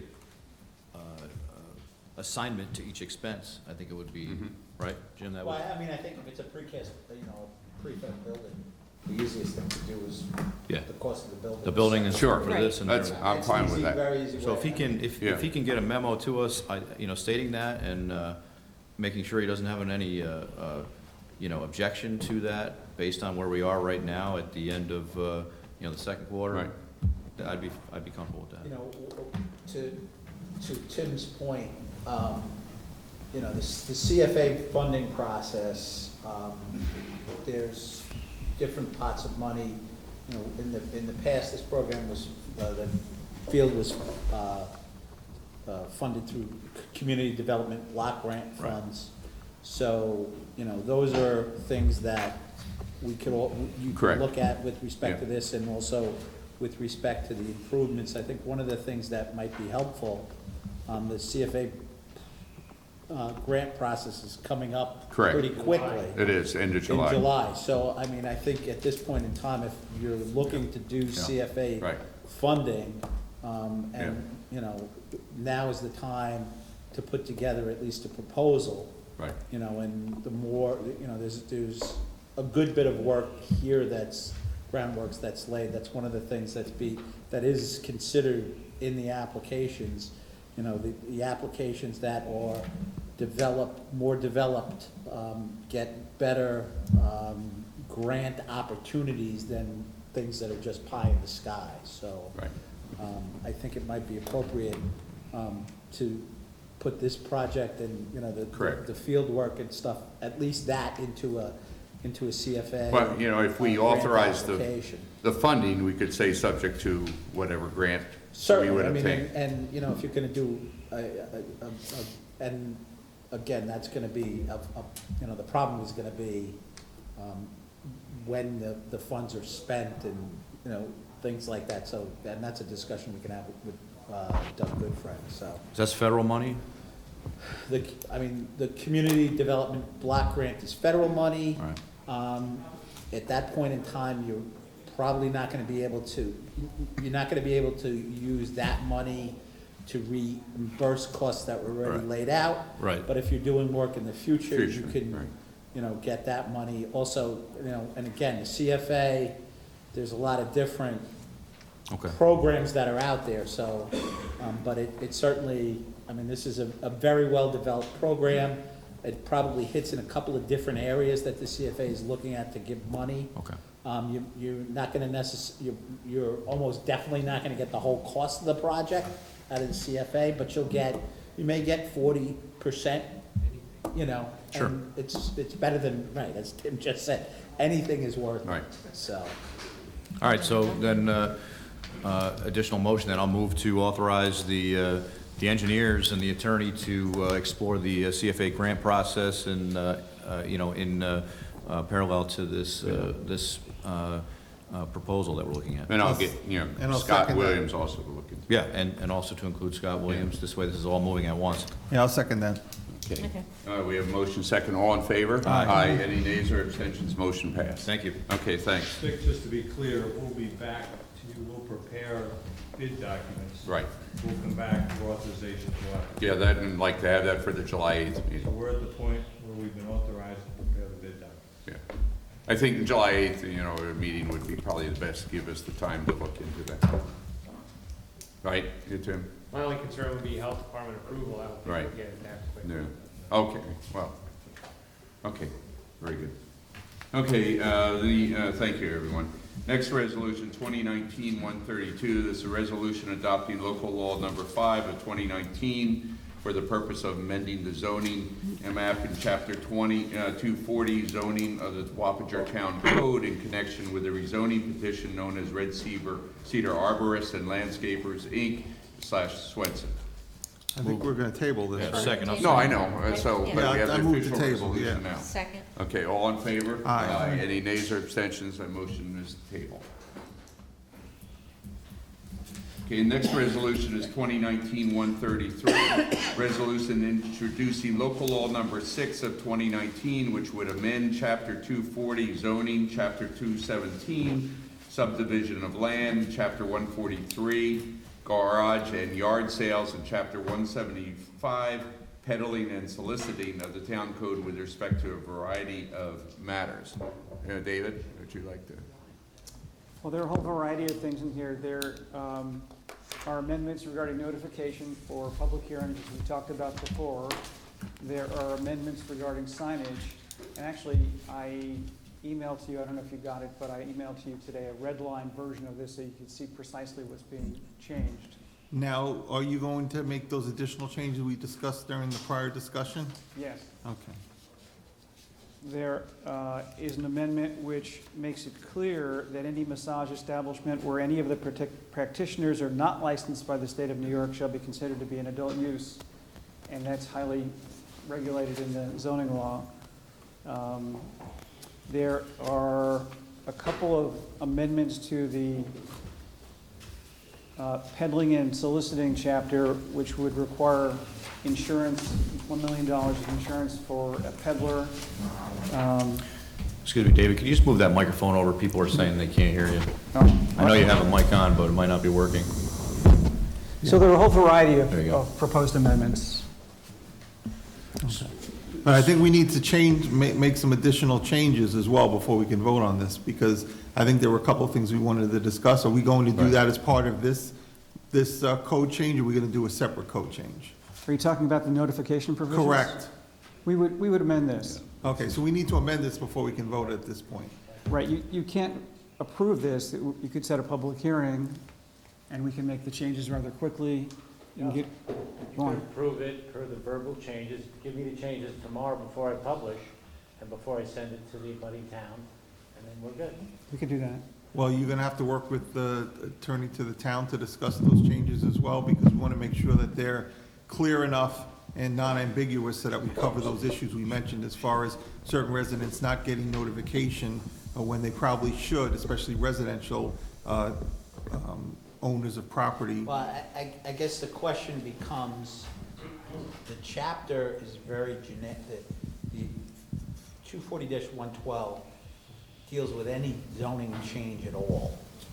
So anytime the town board is going to act to make a change that would affect a non-conforming residence would mean that you would then have to send a notice to a non-conforming residence. Okay.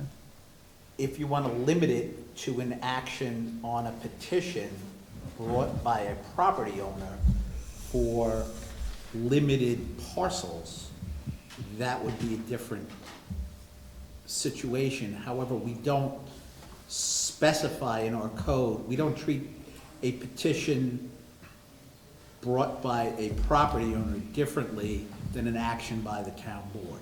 Well, yeah, I'm not too sure we want to make these changes tonight for two reasons. Right. Number one, I want to make sure that we sufficiently cover the issue that we're trying to address. And number two, I believe you should probably speak to the building department so that we make sure it's done in a way that they can implement, or that, so what were you going to say? So as far as the planning and zoning board, Yeah. the way it's in the code and what we're expanding, so we go out farther, that's fine. I think what we're talking about here is the town board actions. If the building department or anyone in there doesn't handle it, it'll be handled by the applicant, the town clerk, or Okay. one of the consultants. Okay, got it. Okay, so you really wouldn't be concerned with what we were doing. Okay, then strike that portion of what I was saying. But we still want to make sure that we put something together that sufficiently covers what we're discussing, and I think we need to do it in a more deliberative manner, that's all I'm saying. Do you want to put this over till the next town board meeting? Probably should, to make sure that we sufficiently address Yeah, I those think issues. it's Okay. just better to do that. All right, we'll modify it and get it back to you. Okay. Well, I mean, that's just 1% of this. I mean, there are a significant number of changes There are. here to signage, relative So I think we to, need to review it more carefully. I think that at a subsequent town board meeting, we really should have time set aside where we can go Yeah. through each one of these changes. Agreed. Because there are a lot of changes here relative to signage, Yep. which I think we need to understand the Well, potential impact. And the peddler issue too is becoming more of an issue, so I think we want some time to discuss that bill as well. So I think at least tonight, it's try to get it out so we can, not to get approved, but so we start getting familiar with it. Of course, and certainly in this case, maybe the building department would be interested, because enforcement is probably Oh, part and parcel absolutely. with that. And we Well, have to make Barbara- sure we do it in a way that we could properly enforce it. Barbara and Jim have been involved in the drafting of this. Okay. Right, and, I mean, that's one of the issues is the peddler's law Correct.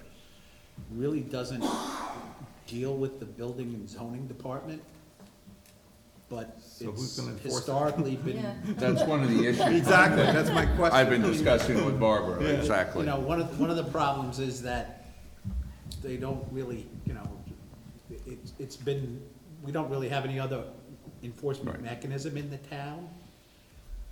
So, you know, And that's. so there's some immediate issues. So I think we should go ahead and table it if there's a motion, and then we'll have a chance to study and discuss it. Yeah, I agree, because, I agree. mean, I'm all for making changes to the code, but if it's not something that can be enforced, I don't really understand why we'd even be doing it in the first place. We have to make sure they're enforceable. Yeah, I mean, Well, I don't think Jim's saying that what's been drafted so far is not enforceable. I think that, no, the provision. It's that the current- That particular provision makes it more Who, enforceable. no, I'm thinking, I think there's a question of who can enforce it. Right, And that's the same question. right. So, the other issue is, I think what might be appropriate is to schedule this at the next meeting and have a workshop, and Dave, as Yeah. Bill had suggested, and go over, you know, Barbara and David and I have met, you know, and maybe if we put up a draft on the website, if it comes out, to get some Feedback. feedback from the public might also be helpful, particularly with respect to the size. Sure. And you've got a red line version now, so you can tell Right. what's existing Right. and what's proposed. I mean, even like massage establishment, where any of the practitioners are not licensed by the state of New York shall be considered to be an adult use. Yes. What does that even mean? Well, you have adult use regulations. Adult uses, you know what I'm talking about. Right. Are highly regulated. Correct. So, So what, okay, so basically what you're saying here is that unless you are Yes. licensed by the state of New York, then you will most likely not be allowed in any of these zones. right. you- Except for you- one. You can't consider yourself a massage establishment. Right. You now fall into the category of adult uses. Okay, so these are the types of questions at the next, whenever appropriate meeting. Right. That we can sit down, because you've done a lot of work here, and I think you've done a lot of good work here, but I want to understand some of these things. And I don't want to open up the food truck can of worms, but that is, and we were in that class at the Association of Towns, that's the future, basically. We want to make sure that if we're going to make, Right. you know, if we're going to have peddler provisions and things like that, that we do have a mechanism for enforcement, and that we do have the ability to control some of these things. So I don't want to belabor the point, but thank you for all the work. There's a lot of work here. We didn't get this till, I think, today, right? No, you got the, well, The red line. the red line. The red line's Right, there, That's but correct. the original Yeah, the red line's helpful. non-comparable. I sent that last week as part of something else, but you just got the clean version. Okay, so now you have time to look at it. To your point, I think the peddler's law raises some issues. To the extent we split the peddler's law off separately from some of the zoning and subdivision issues, it might be helpful, because the zoning, you know, some of the issues are more developed than others. But I think still as part of a workshop, we can discuss No, a number of certainly. these issues together. Yes. What I'm saying is, for purposes of, to get the legislation along, I Right. think if we split them out into different laws, Okay. That's fine, too. you know, if there's issues with the peddler's Okay. law, So- that Yeah, wouldn't Barbara, necessarily you had a delay the comment? zoning and vice versa. Thank you. Keep in mind that a lot of the topics that are in these changes that David and I worked on, and then Jim, are to clearly set boundaries for enforcement, where some were weak or arbitrary. We're trying to tighten some of them up so that they're very clear to not only business people, but also to the residents. Yeah, you did a good job. I really, A lot of thought, we're Yes. talking about it and trying to figure out what we need to address, so there's a lot of thought into it, but I agree with Bill, is that we can explain that more clearly and get other questions, because there is a lot of work here. and- So I'll move to table it to a further meeting for that discussion. Second. All in favor? Aye. Any nays or abstentions? The motion to table passes. Next item is Resolution 2019-134. This is a resolution authorizing the refund of escrow for rezoning to Jusami Holdings, Inc. This is original rezone of Local Law 5 with respect to DeGarmo Plaza. This is in the amount of $2,006.25. I'll move it. second. All in favor? Aye. Any nays or abstentions? The motion passes. The next item is resolution authorizing change order number 2 to contract for Slaughterhouse Park improvements. Tom, you want to Sure. mention what this is for? Town board requested to have the door to the basement replaced to match the materials of the porch. Contractor gave an estimate of $400 or $750 to do that work, and that's that little door. 705. Was it? Okay. It's in our resolution, 705. That might be a typo, because I see Yeah, 750. so I what thought it was is it? 750 in the estimate. I don't have it Okay, so handy here. 750, I just changed the resolution to 750. Okay. Oh, increase the total contract by 705. So, does that mean that, that extra $45 was already included in the other? No, there's a second page, that's the estimate from the Typo. contractor. All right, 750, whatever. 750. And that's the door that's to the right of the porch there. Yeah. That shows the picture of the new porch. The porch is all in like PVC and Yeah. non-rot materials. That's the old door into the basement, which is an odd size, so they're gonna have to build a door to replace that to make it match the rest. All right, move. Yeah, I'll second it. I mean, I think you're doing a good job with this. I'm glad to see this project moving along, and certainly I support it, and I second the motion. And I was out there the other day and looked at it and talked with the contractor, so everything seems to be in good shape. So we have motion second, all in favor? Aye. Any nays or abstentions? Okay, seeing none, the motion passed. And just for the record, the motion is for 750, right? Correct? Correct. Correct, Mr. Town Clerk? 750. That's on all the other sheets. Yeah, I is just want to make sure 750. you have it at 750. I'm fairly Mr. certain Town it's Clerk. 750, I just don't have the Yeah, estimate yeah. in front of me. Do you have it at 750?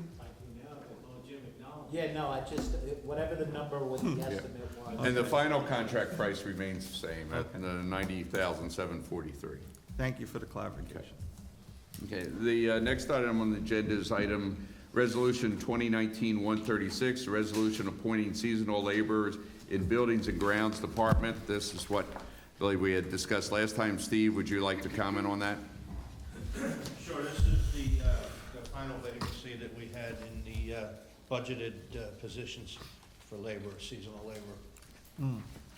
Okay. And this is, subject to the approval of Dutchess County Department of Human Resources. And these are your recommendations, correct, Mr. Frazier? Just Matthew Murphy? Yeah. Matthew Murphy. Yeah, just for the record, Right. that's your recommendation, you interviewed and That's recommended? correct. Okay. Move. I'll move it. Second. All in favor? Aye. Any nays or abstentions? The motion passes. Next resolution is Resolution 2019, stay up there, Steve, -137, a resolution declaring equipment surplus and authorizing its sale. I sent you all a list last week of stuff that we have laying around and probably can find some value in, and we'd like to put it up for surplus. I'll move that. I'll second it. All in favor? Aye. Any nays or abstentions? Seeing none, the motion passes. The next item is Resolution 2019-138, resolution acknowledging receipt of additional PAVE-New York funding. And this is what we have with total, 2 lines increasing the total appropriation amount. I'll move for the acknowledgement. Yes, second. All in favor? Aye. Any nays or abstentions? Seeing none, the motion passes. The next item is Resolution 2019-139, it's the correspondence log. I'll move it. Second. All in favor? Aye. Any nays or abstentions? Seeing none, the motion passes. The next item that we have, I mentioned at the outset, and this is, we've gotten the unfortunate news that Mr. Gray is, resigning, leaving CPL to go back into government, and to take on responsibility over in Orange County as a deputy. Right? Yep. And so we have a resolution here acknowledging the resignation and recognizing the service of Robert J. Gray, engineer to the town.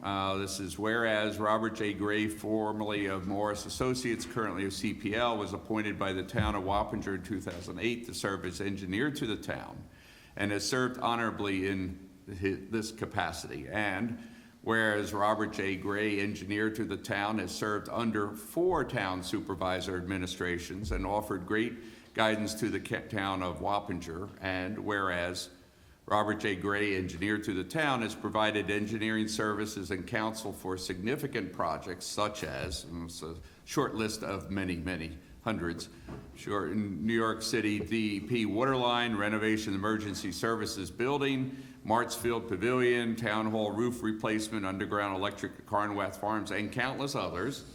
And now therefore be it resolved, Robert J. Gray, engineer to the town, has resigned from CPL Engineering Services, consultant to the town of Wappinger, and unfortunately is my word adding in there, will no longer be serving as engineer to the town. And now therefore be it further resolved, the town board reluctantly acknowledges the resignation of Robert J. Gray from CPL and as the engineer to the town for 11 years and for serving our community with great distinction and dedication, and wishes him many years of happiness in this next chapter of his life and commends him for his devoted services to the town.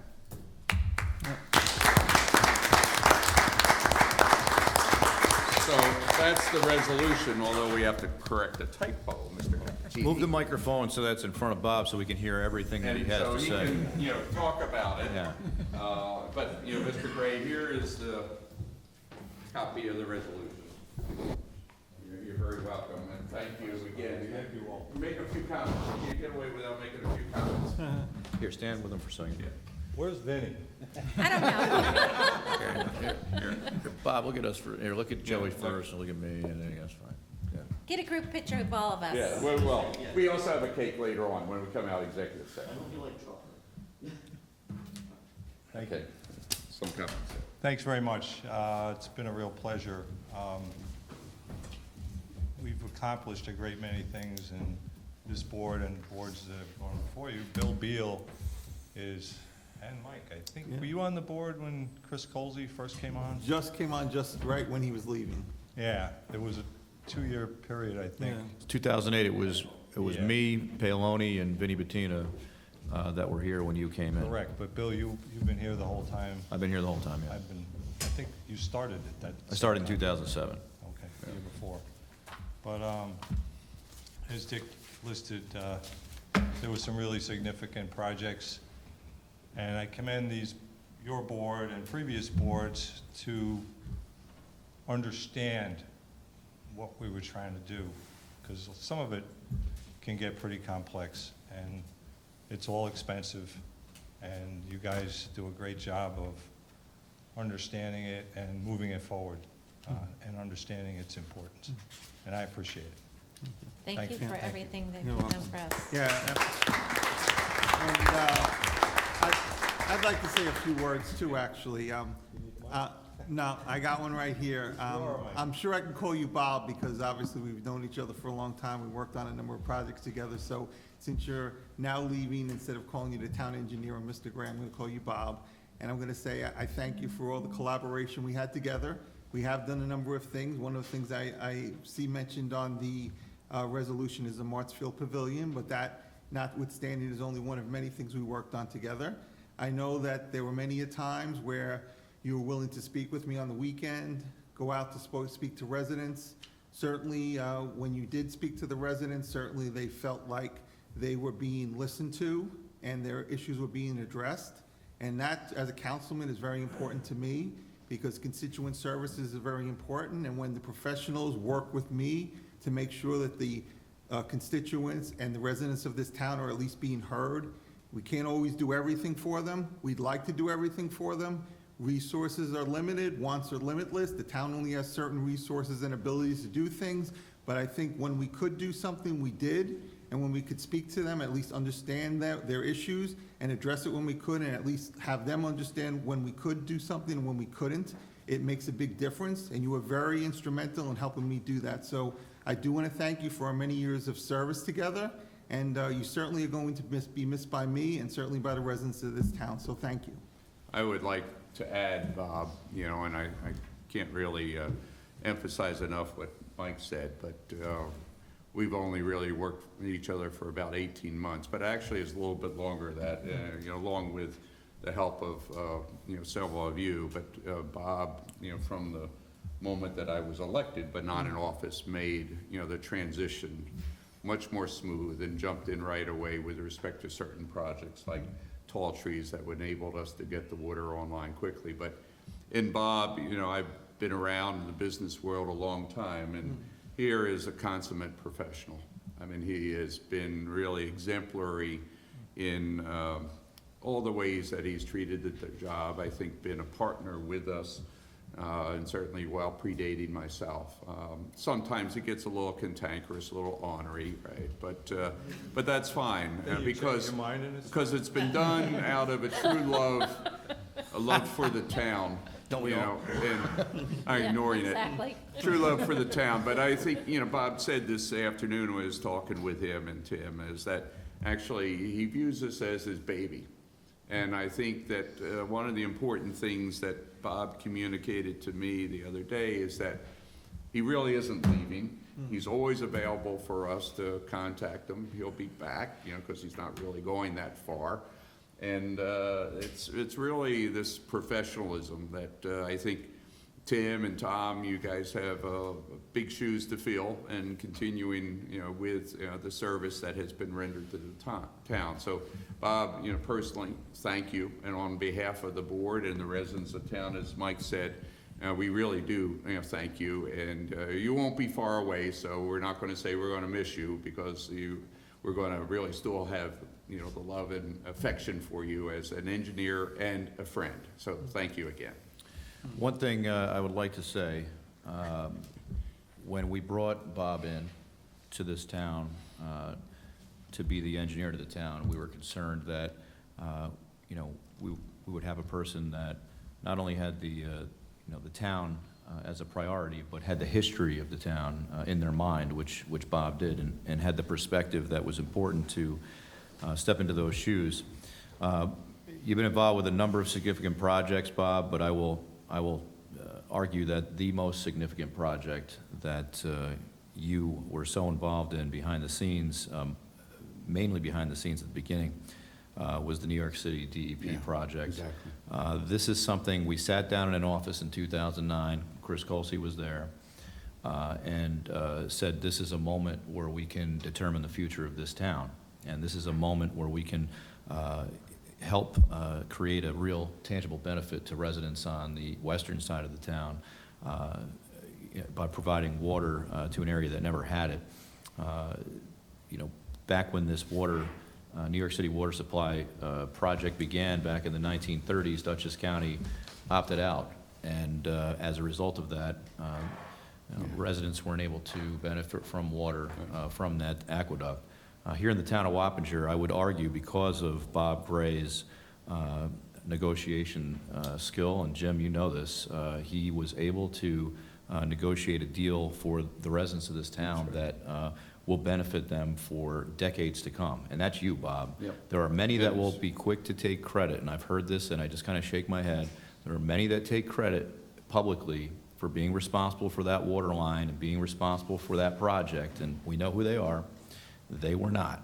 The person who was responsible for making this happen, all the way, you know, to the shovels in the ground, to the water to tall trees, Right. was this gentleman right Yep, here, Bob here. Gray. So thank you. Agreed.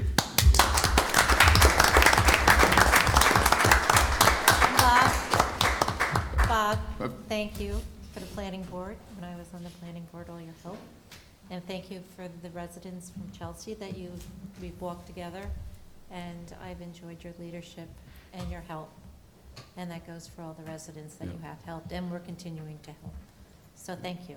You're very welcome. It was a From when pleasure. I joined the planning board, you made things easy for me.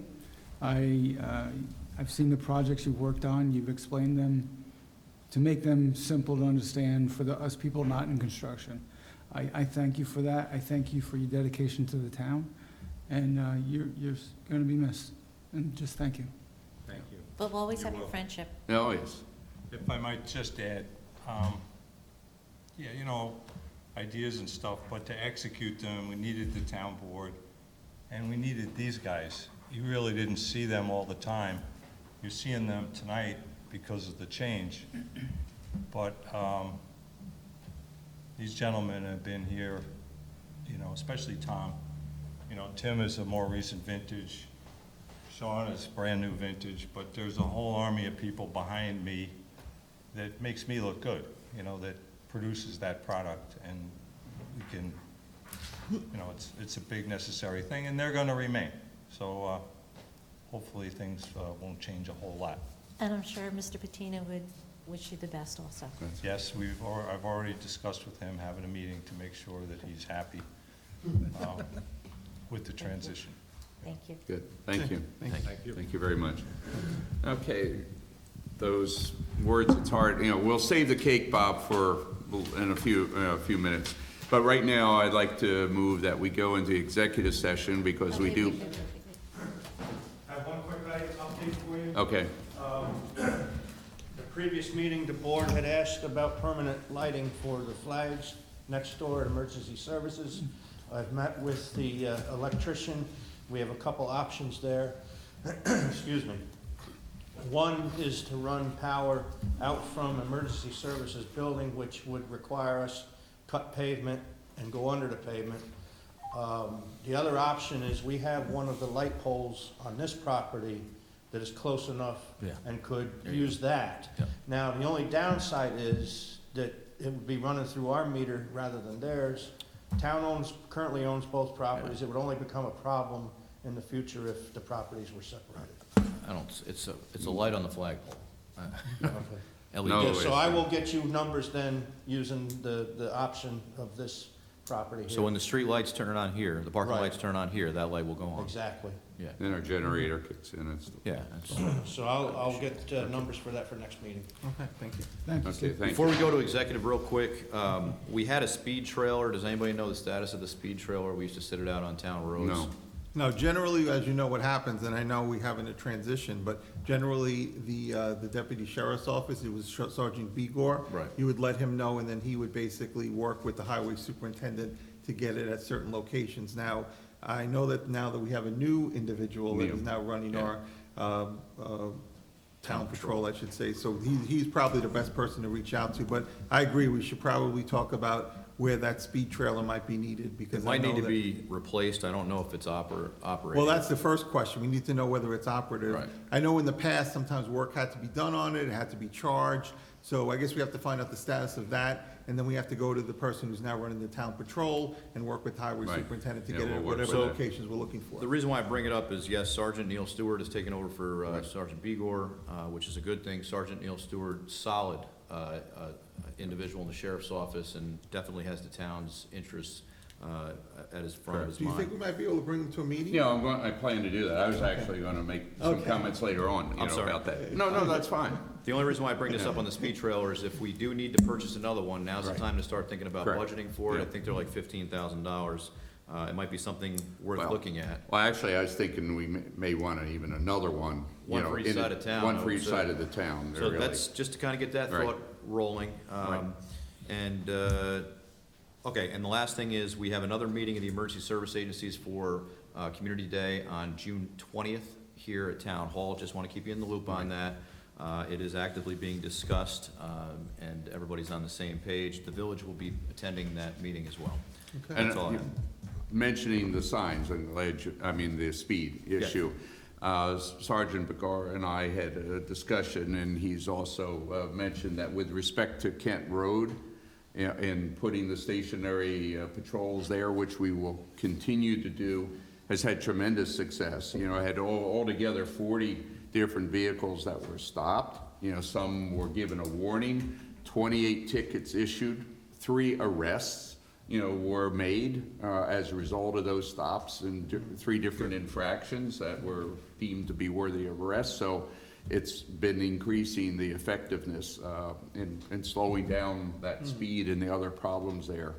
So I think that campaign has worked well, but we will continue with some of those patrols there and elsewhere in the town. I won't announce that here because we don't want people to be warned. Well, everybody That just is important. slow it down.